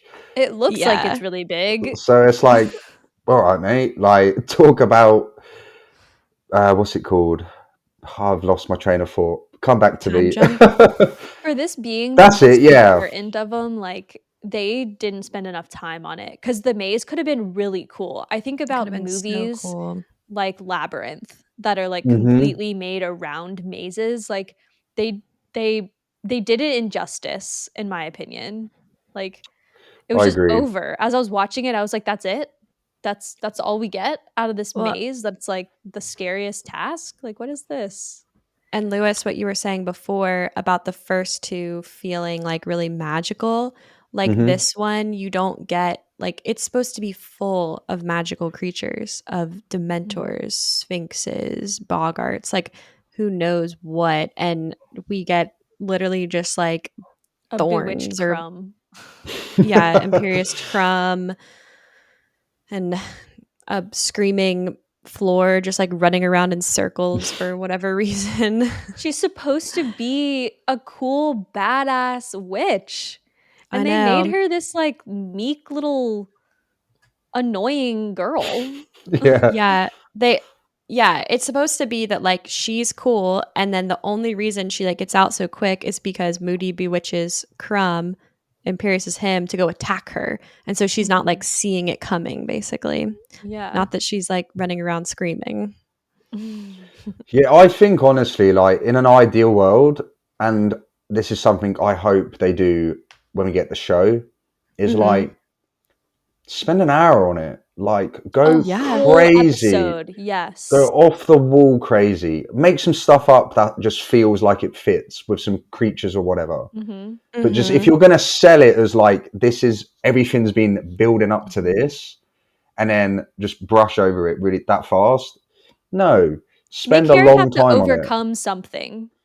Like he didn't have to do anything. All he did was like save Fleur and save Crumb. Yeah, and save literally. Cedric. That's it. Like that's all he does is hate people. Yeah, save Cedric and acts like he's not going to. What? Harry would never have not saved Cedric. Yeah, that is so crazy. Like to think that he would like be looking for the glory. I don't know. Harry didn't want the glory. That's like the whole point No. of. Yeah, he was just But trying to make it out. It should have I been know. Cedric that said, let's take it together. Harry should have been telling Cedric, like, you take the cup. Like, you take it. I Mhm. don't want it. And it should have been Yep. Cedric saying, no, let's do it together. It shouldn't have been I'm glad Harry. I that you agree. said that because I think that's exactly what's supposed to happen. That's exactly Yeah. like, They messed and up it on fits that one. Harry's character. That's like Harry wouldn't have wanted it. Harry would have been like, "This is No. yours. Like you take it." Mm-hmm. Yeah. But Harry alas, saving everyone makes sense. That part does make sense. Hmm. But Mhm. him, like, fighting, he would have just let Cedric have it. Like, just let him have it at Mhm. that point. Just be like, no, you go. You take it. You deserve it. You've won every task up until this point. Like, Yeah, it makes no difference. take Like, it. you go for it, son. Yeah, exactly. Yep. And I also think Harry saves everyone a little bit too, like, Easily. easily. Like, he's very much a Mary Sue in that part of the Mhm. movie. Like, at least in the first two tests, like, you see that struggle and you see all of the stuff that even still went into him trying to figure out how he was going to attack the tasks. But then you get to this last one, he does a left and a right, a zap zap, and then he's like, right, we're done here, let's go. Think That's about how not what much happened. I know. They could have spent so much time on it if they had split this movie into two parts. That would have been so Mhm. good. Mhm. Ugh. But alas, Cedric and Harry touch the cup together and they're transported to the graveyard. And This was a cool scene. Mhm. Very well yeah, done. Hmm. yeah. So first, before we really get into it, Wormtail kills Cedric like immediately. So sad. I know. Yeah, I didn't see it coming either from memory when I first watched it. Like, I was hoping maybe they'd like duel it out, but They didn't even give him a chance. yeah, he just gets like killed instantly, Like, doesn't send he? him back. Tell him to take the port Mhm. key. Like, And they go warn everyone, but they're like, nope, you're dead. yeah, tell the world that the Dark Lord is back. That should have been what it was. They shouldn't have killed him. And then to show him dead, that is like really dark for a kids movie. Yeah. I get that this Yeah. one's PG-13, but like that is so dark. That's the first time you see a dead person in the series. I love that they did it so fast because it's Mhm. shocking. Yeah, Mhm. it is. That is the thing, yeah. Oh, and I was just going to say what you were saying, Liz, about how it's the first time you see it. Even at the start of the film, when they're in the house and they see the guy looking and they use Avada Kedavra, it Mhm. cuts before you actually see the spell Mhm. like hit him. And it's almost like they were setting you up for you to see that actually happen come the end. Mhm.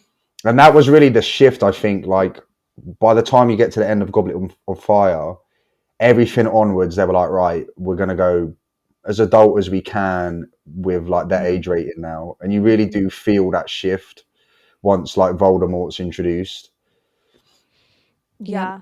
Imagine too being like a young Robert Pattinson and they're like portraying your death on screen. Like that's hard too. Hmm. Because he was a kid when they Yeah. filmed this.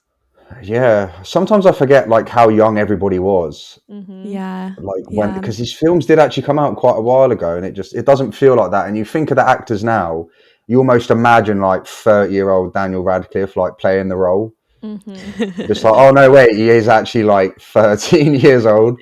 Yeah. Yeah. All right. So that brings us to plot point number 6, Voldemort returning. Harry has found himself in a mysterious graveyard. Cedric has just been killed by Wormtail, and Wormtail is holding something bad. It's the current form of Lord Voldemort, who, as Wormtail brews the resurrection potion and reads the ritual, comes back to life in full power. And he cuts off his own hand. Ugh, Like, that was pretty gnarly, to be fair.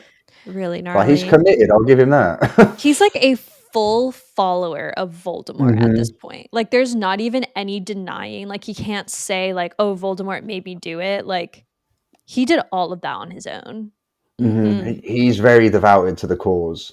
and Like, essentially clearly. gave Harry the dark mark too. Yeah. Yeah. I really like this scene. I think Mm-hmm. there's so much in it. We'll talk about it, but I think it's all pretty well done. And it's one of those scenes where like you can't take your eyes off it. You're like, oh my gosh, can't believe this is all happening right now. I like completely forgot too that they pretty much show like Voldemort's rebirth. Oh Yeah, yeah. and it I didn't looks remember. grim It too. looks really Yeah. fucking creepy. I was like, I don't remember that being in the film. Yeah, the reveal of Ralph Fiennes as Voldemort is so cool too, where they like Mhm. turn around, like the cameras go around him, and then you see him like touching his face, and like he And the looks up, eyes. and his eye, like he like closes his Oh. eyes. You see his slits for nose, and then he opens his eyes.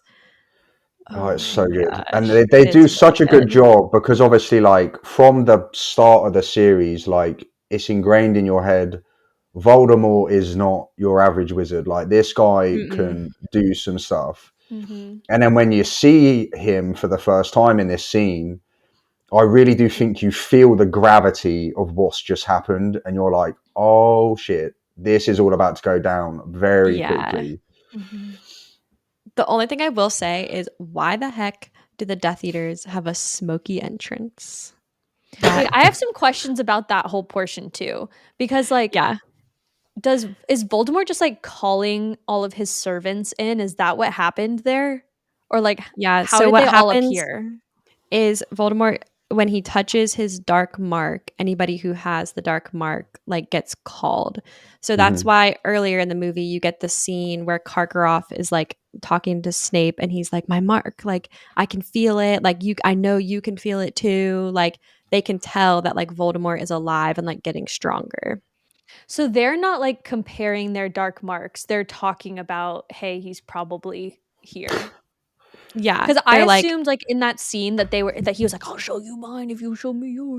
that's so Like I stupid. assumed I that's hate what was that. going on. Oh, that's actually I so funny. I no, yeah, I hate that. No, he just calls them with the dark mark, and then they are supposed to just like apparate and appear there. So So Snape and this whatever the guy's name that starts with K, they don't get called because they're no longer followers. Is that how that works? they do get called, but they don't show up. So Mhm. Snape gets called, but he purposefully Oh. doesn't go. And and he doesn't go because his cover is that he's covering as a teacher, like he's covering on Dumbledore's side. And so Voldemort like gives him a pass, says like, of course you couldn't have left because you would have blown your cover. Same thing. But then He's a double Karkaroff, agent. yeah, Snape. but Karkaroff was just like too cowardice to show up. So that's why he Mhm. doesn't go. Yeah, they didn't explain any of that. No, but you do No, they get didn't. the Priori and Cantatum, which is pretty cool. I didn't That's realize when that was a special thing. Oh yeah.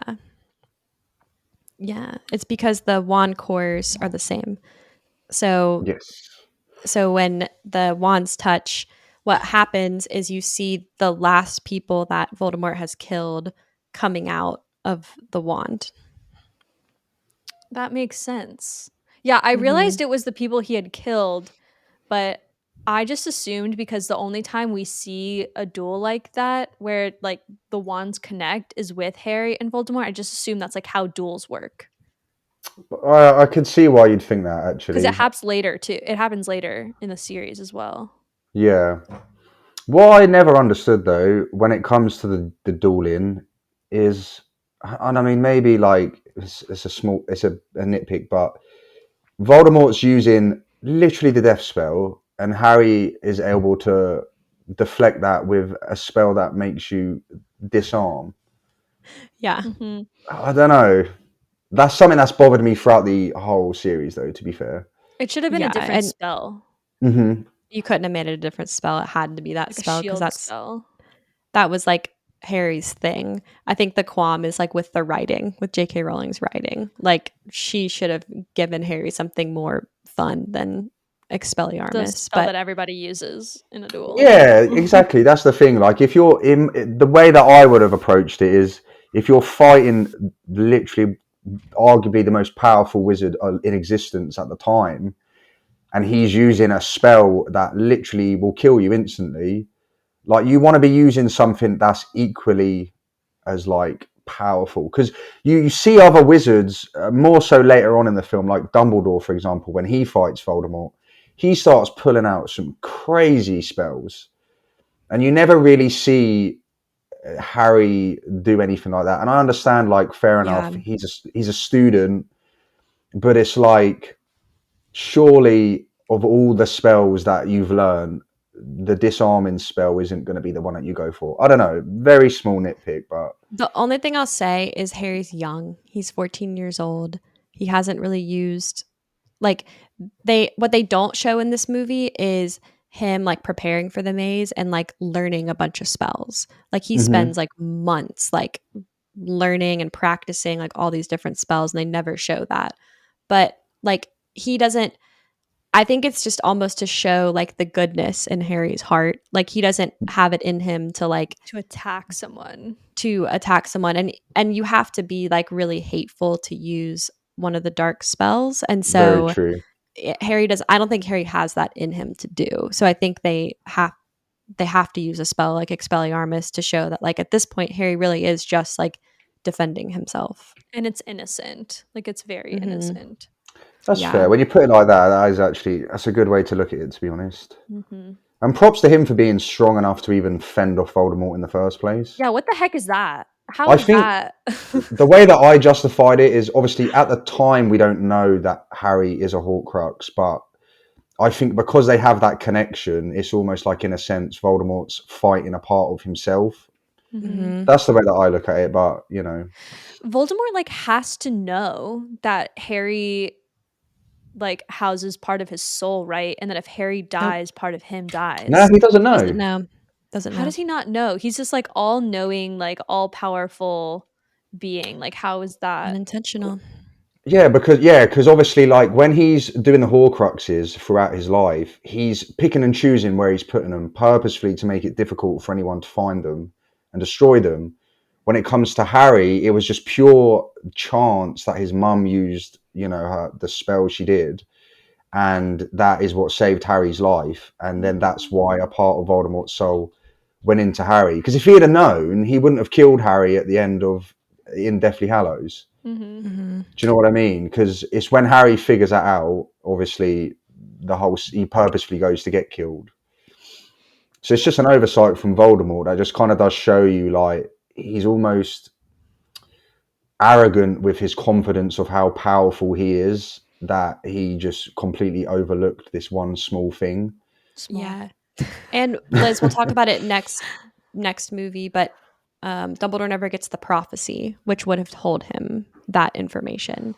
Right. So he never really figures out like the key to the fact that him and Harry are connected. That makes sense. Yep. Okay. Anything else about the graveyard scene before we move on? No, I'm ready to talk about Moody. Okay. Yeah, let's go. So Harry, Cedric's body in tow, takes the portkey back to the entrance of the maze, to the celebrating crowd who is in for a nasty surprise. Voldemort is back. Harry is distraught. Dumbledore is there, but Mad-Eye takes Harry under his wing away from the scene. As soon as he locked that door, I was like, bro. Yeah. So before that, we need to talk about the scene when they arrive, because I think this is one of the best scenes in the film, when they got the music playing, there's like the trumpets kind of blasting, and then everybody realizes like, oh shit, Cedric is dead. I think it's really emotional. I've got goosebumps thinking about it. It's a good scene. It's a very, very good scene. It was really well shot. Like, because you as the audience know what's happened, and you get to like watch the audience there like slowly realize what's happened. Because they're all celebrating, aren't they? And then it's like heartbreaking. You see that moment where they realize that there's a dead guy and it's Cedric, and then all of a sudden it's not fun and games anymore. And then the scene with his dad, like, my boy, that's my boy. It's probably the best acting in the whole film, I'll be honest. Yeah. No. Yeah. That one small scene. I kind of like Harry's acting in this moment too. I think some people don't like it, but I think it's pretty good. I think it's pretty good too. Believable of like that's how he would have reacted to the situation, like still trying to protect him even though he knows that they're in safety. Yeah, just like it's just shock. Obviously, like he's just seen his friend, well, I guess his friend die. He's just found out that Voldemort's back, and he's also just had a fight with Voldemort. So, like, he's coming back into that room with a million things going on in his mind at once. Lots and of questions. Yeah, and I think Radcliffe done a really good job, like, especially considering his age, of getting that across.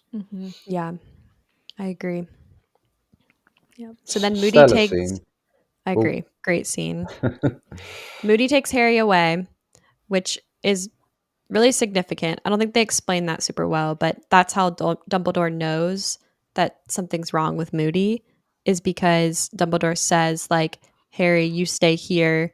And he knows that, like, no Hogwarts teacher would take Harry away if he said that. But yeah, then we get Moody taking Harry into his office. This is the scene where... Is this the scene where we find out that he's not actually Moody, right? Yeah. Yep. I love that transformation. I think it is so gross, but it's it's so good to watch at the same time. And then I'm just trying to remember this scene. I'm a bit like going blank on this one. Yeah. So what happens is Harry walks in and Moody's about to kill him, basically. But then the teachers, Dumbledore, McGonagall, Snape, they all come in. That's it. And Snape gives Alistair Veritaserum, and then Dumbledore interrogates him into basically admitting that he's not the real Mad Eye, that Mad Eye is in the room in the trunk. And then he runs out of Polyjuice Potion, and we see him like turn back into Barty Crouch Jr. Okay, so I do have something to say on this scene. So and this is more like a book to film difference. Okay. What I like about this scene is the way that Dumbledore like comes in the room, like all gangster, ready to like slay some people for Harry's sake. But in the book, it's much more effective because up until that point in the story, we've only ever seen Dumbledore as like this calm, collected, like wise dude.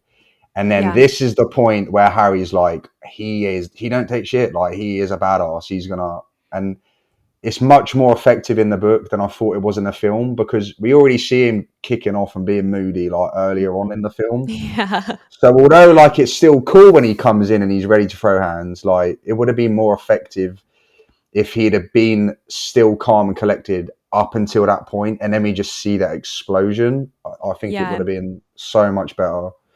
Yeah, I totally agree. And that's kind of what I was saying before with like, they don't do a good job of explaining it, but Dumbledore says, like, when Harry arrives, like, Harry, stay here within my sight, like, do not leave, because he knows, like, something is wrong. Like, somebody transported Harry to that graveyard, like, something is bad. And so when Moody, like, defies that and takes Harry away, Dumbledore's like, shit. Something is bad. And that's when you see him like freak out. And so you're totally right, Lewis. Like it would have been so cool to have that exact scene, but with him having been calm, like up until that point, basically. Yeah, it would have been so good, but at least we get that scene in general.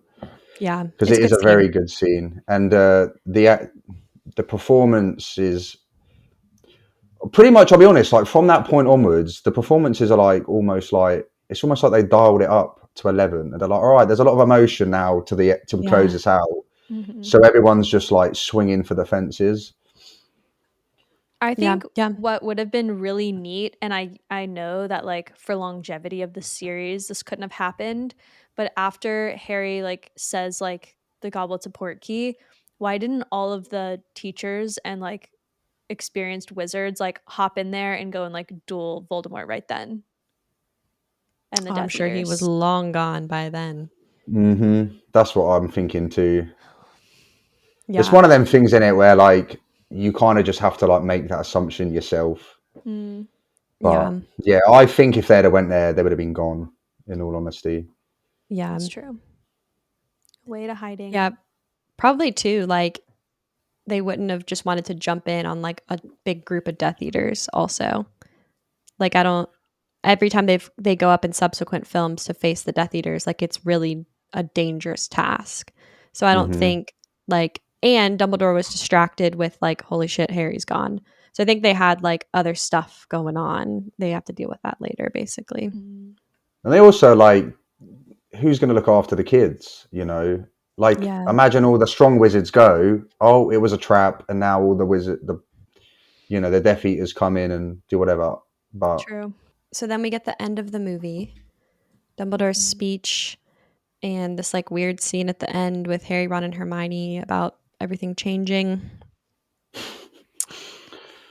And one thing is left out of the end of the book or end of the movie that I thought would have been good. Mhm. So Harry actually gets winnings for winning the Triwizard Tournament. He gets like 1,000 galleons or something. And in the book, he gives it all to Fred and George to start their joke shop. So it's never explained in the series like how they get funding How they get the for funding. the next movie. That's really cute. that Yeah. is, Yeah. I love it makes that. me mad that they missed that. Oh. I know. How do y'all feel about the end of the movie? Because it's different than a lot of the other endings. It's a lot darker. And like when this book came out, The Goblet of Fire, this was the book where people had to wait 3 years between Goblet of Fire and Order of the Phoenix to come out.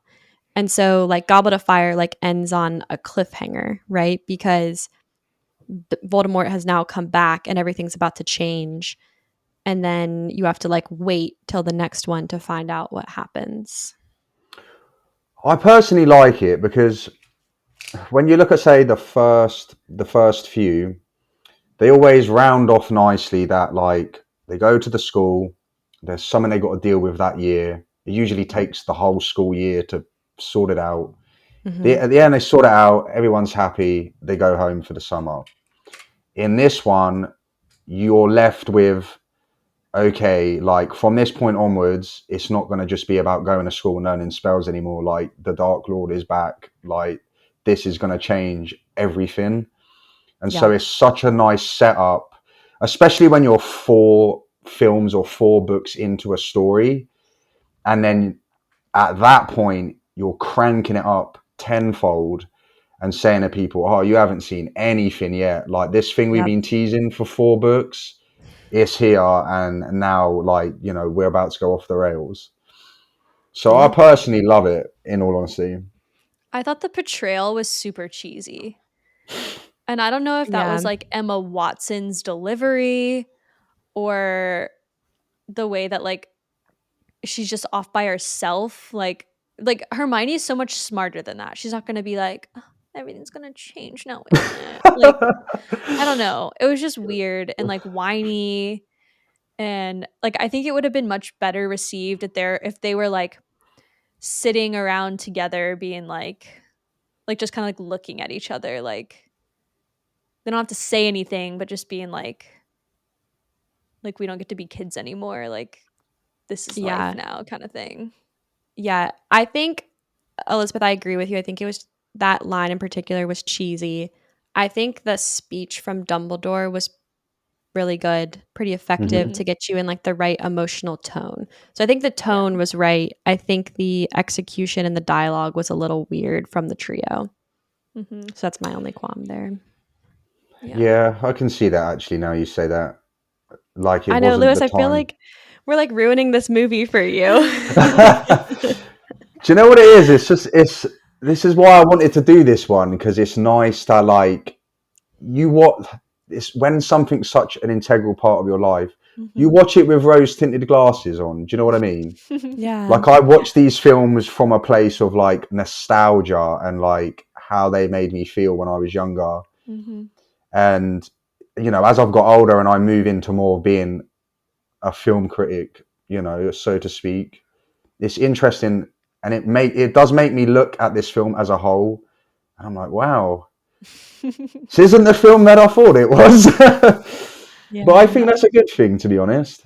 Yeah, and you can still love something even though it's not perfect. Like 100%. we can sit 100%. here and say like these are the things that are like quote unquote bad about this movie or that we would have done differently, but at the end of the day like we still love the movie. So it's like it's all just like looking at the movie and talking about it, but not It gets me amped for the HBO series because they have so much potential to like fix all these things that were really difficult in film adaptations.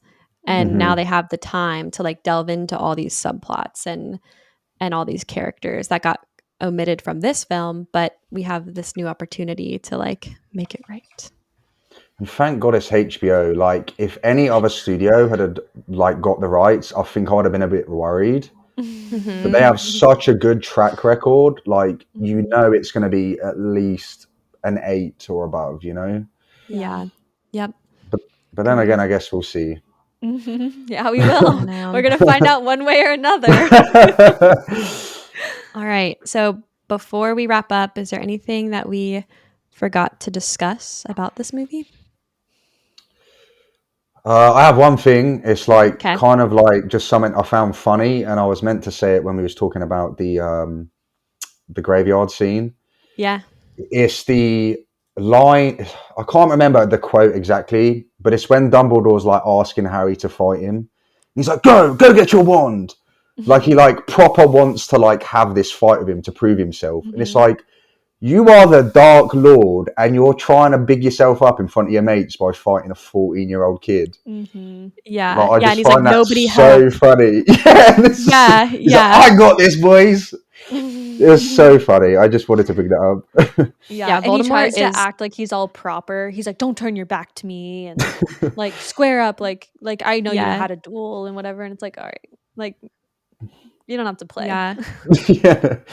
Totally agree. One other thing I forgot to bring up is right before the maze begins, you see everybody like prepping to go in, and you see Amos Diggory with Cedric, and there's actually a flub that I noticed. I've never noticed it before this watch, but they do a voiceover of Amos saying like, "My boy," but his mouth never moves. It's like his mouth is closed, and they like voiceover. Yeah, it's like a post editing thing. Oh wow. Yeah, that was funny. All right, so that wraps up our discussion. Lewis, we need to know, we've been asking our guests for every episode, do you have a favorite piece of magic from this film? From this film in particular? Ooh, that's a really good question. I don't know what the spell is called, because I don't know if I know they definitely don't mention it in the film. They might do in the book, and I just can't remember. But whatever spell or magic ingredient that Crom uses to turn into a shark, like, I want that tomorrow. Yeah. So that's definitely my favorite. That's a good one. Yeah, to get to be a shark, like, come on, that would be so shocking. Fun. Like the first time you see that, you're like, what in the world is going on? Yeah. I don't think they ever really explained that very well. Even on the like Harry Potter wiki, I'm not seeing an answer. So oh, there you go then. Magic. Clearly some super like secret powerful magic. Yep. Liz, do you have a favorite piece of magic? I liked the port keys. I thought that was a really neat addition. Yeah. And like sets it up for like use in the future and all that stuff, which is cool. Yeah. I think those are really cool, and I like how they're brought into the beginning and the end of the movie. Like, I think it makes it come kind of full circle as a bit of magic. Yeah. That was a good choice. And then we'll skip the magical creature just for sake of time, but do y'all have a favorite character in this film? Ooh, in this film, I do have a soft spot for Cedric. I don't know what it is. He's not even really in it that much. He doesn't even really do anything, but he just looks cool, and he's a Hufflepuff. Yeah. I got to back my house, you know? I was about to say, do I have a favorite character? It's gotta be Cedric. man, did they pick like the best actor to play him or what? Like, Yeah. He Extremely does well look the cast. part, yeah. yeah, Yeah. I'm a fan. Love you, our pets. Well, I think that brings us to the rating of the movie. So, Lewis, we'll let you rate the movie first. And as a reminder, we rate all of our movies through Letterboxd, 0 to 5 stars with half-star increments. So I don't think anyone's going to probably be surprised to hear this, to be honest, but I gave it a 5-star. Wow. Is it perfect? Absolutely not. Is there loads of plot holes? Absolutely.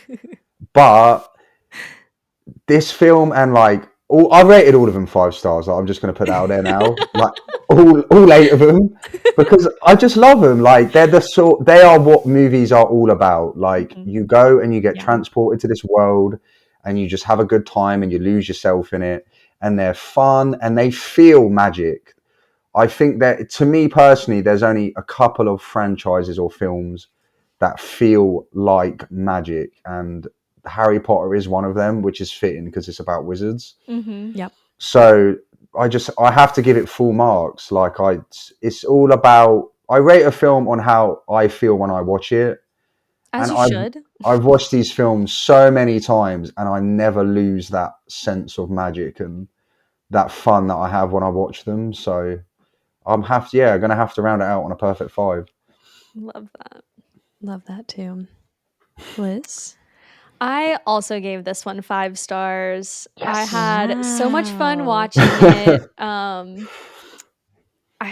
Okay, so this is gonna shock you, Lewis, but I think The Chamber of Secrets might be my favorite of the whole series. Nah, that's fair. That's probably my second favorite. It's a good And one. it's a so good this one's like movie. up there with that one. Yeah, I just really enjoyed it. It helps that my boy Robert's in there. And yeah, it's just fun. It's like very, like you were saying before, very magical, very like takes you out of the real world and into the wizarding world of Harry Potter. Like I just can't imagine like how they would immerse you more than this film does. So 5 Hell out of yeah. 5. Love. I give this movie a 4 out of 5 stars. I think it's a pretty good film. I have qualms with some of the line delivery and the choppiness and the way, like, I understand that they have to cut plot, like, over that, I guess, kind of. But I don't like how, with the cutting of plot, they kind of change some of the character portrayal with the main trio. So that's probably the main reason I cut some stars off of this. I think you rated it fairly, to be honest. Not Yeah. as like a blindly ignorant bliss as we did. I have my sometimes ignorant it's bliss nice movies. to have ignorance, okay? Absolutely.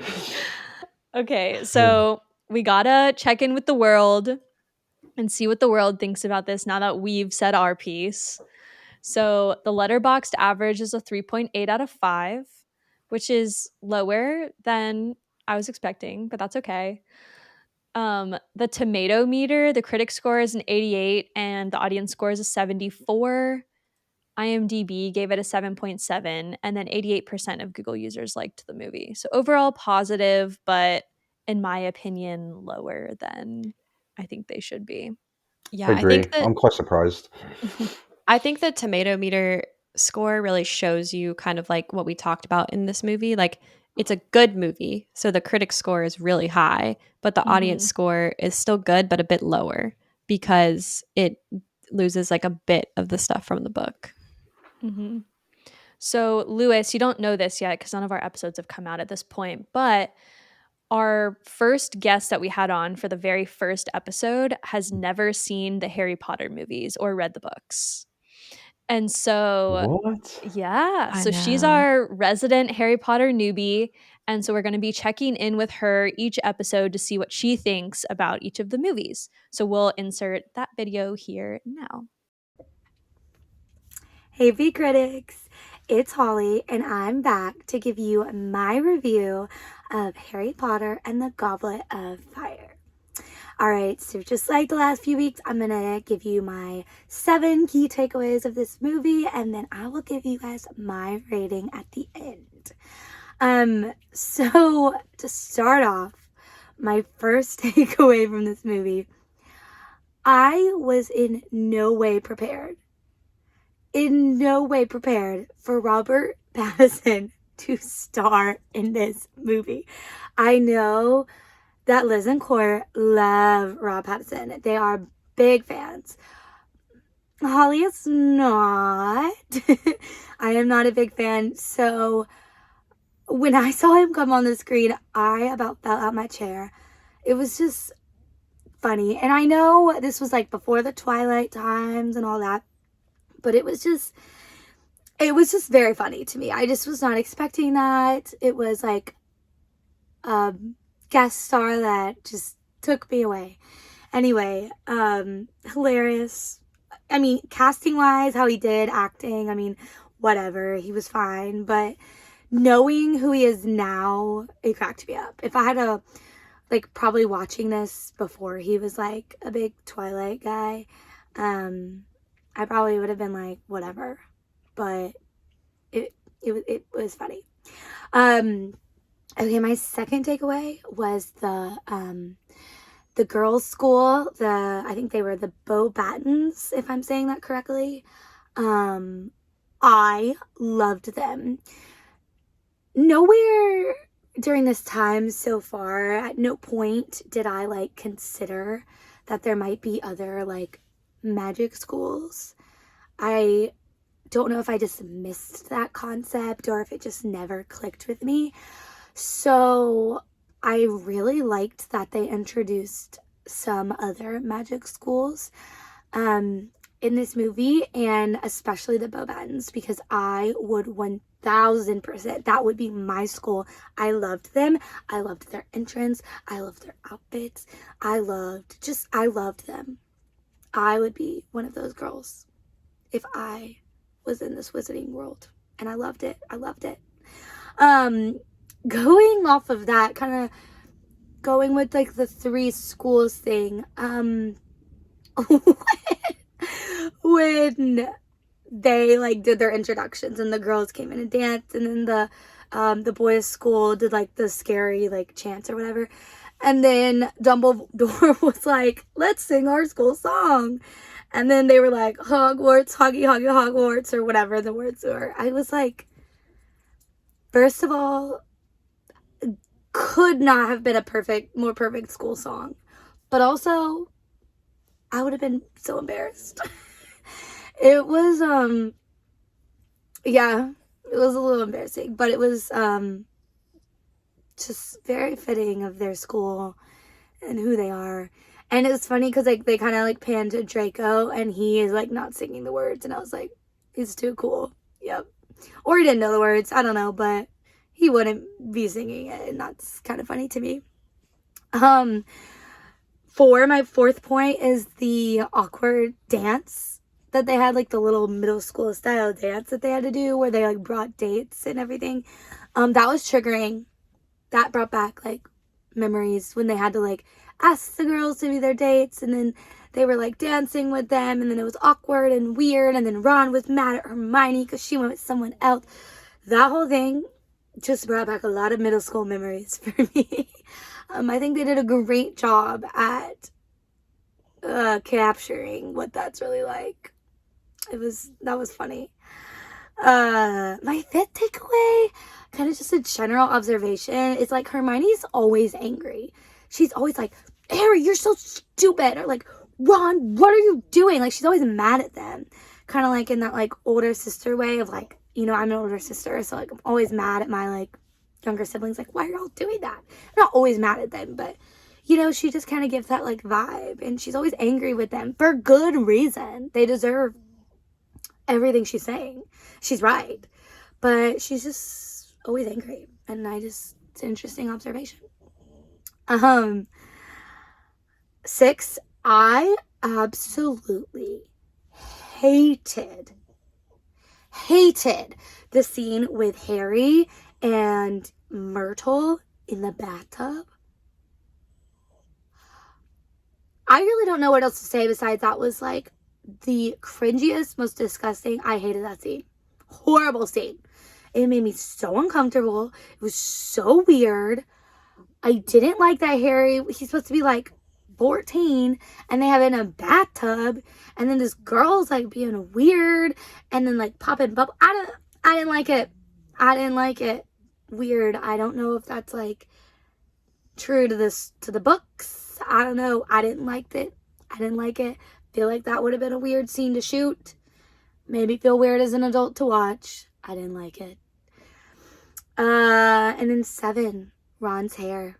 So I guess this can be like my Ron temp check. We agree Ron's getting better.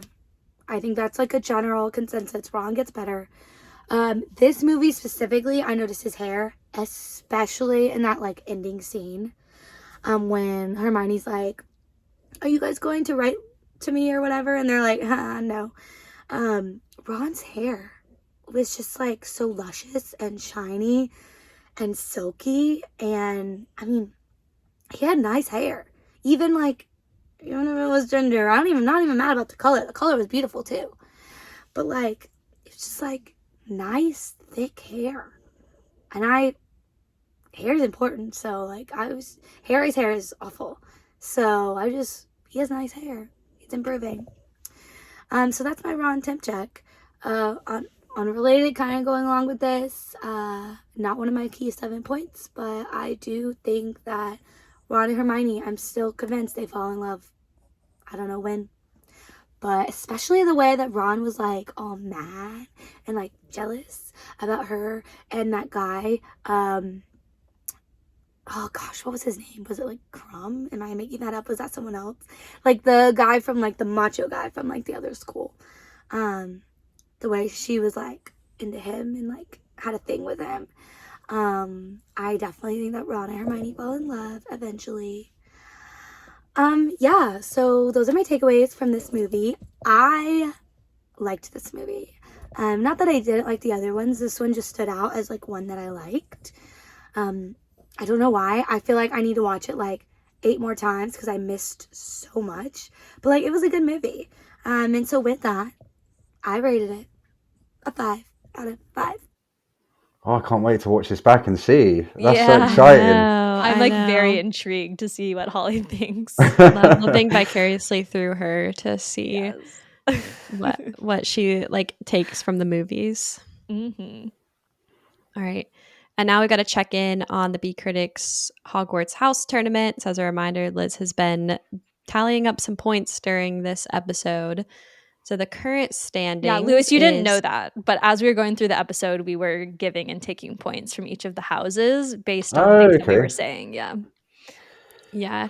So Ravenclaw is in 4th place with 92 points. Slytherin in 3rd with 110. Gryffindor still in 2nd place with 190 points. And then Hufflepuff with a good 215 is in first. 215. Let's go.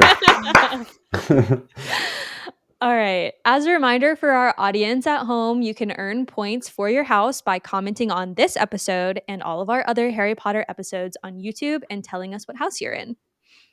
Each episode or each comment, you get 5 points for your house. And if you try to cheat, we will know. If you put more than 1 comment per episode, we'll deduct points if you do that. So definitely don't. Mm-hmm.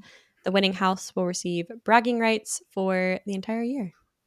We're also considering making from scratch a cup of sorts to put on display. We'll see. We've said that every episode, so I think you have to at this point. Yeah. We'll make a decision before we do the next episode. So. Yeah. All right. Well, I think it is time now to sign off and say goodbye to you, Lewis. It was, as always, such a pleasure to have you on the podcast. Mm-hmm. Do you want to plug your stuff and tell people where to find you? Yeah, sure. So yeah, thanks again for having me on. It's been a blast.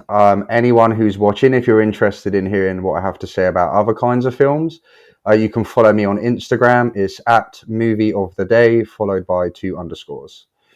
Yeah, definitely check it out. Like we said already, beautiful posts, and it's so fun to read through them too. It's like your whole personality, like in a few paragraphs. I absolutely love it. Oh, I actually also will be putting my Harry Potter reviews out as these ladies' podcasts go live. So you'll be able to hear my thoughts on the previous films as they tell you the thoughts on theirs. Yeah, we'll be sure to share those every week as they come out. And I'll be doing the same with your podcast. Yeah. All right. Bye, Lewis. Thank you so Bye, much Lewis. for coming on. Bye, guys. Thank you for having me. Bye. And bye, B-Critics fam. Thanks for tuning into our Harry Potter and the Goblet of Fire episode. Leave us a rating, a review, drop us a comment on YouTube. Make sure you get those points, and leave us an answer to our poll and Q&A section on Spotify.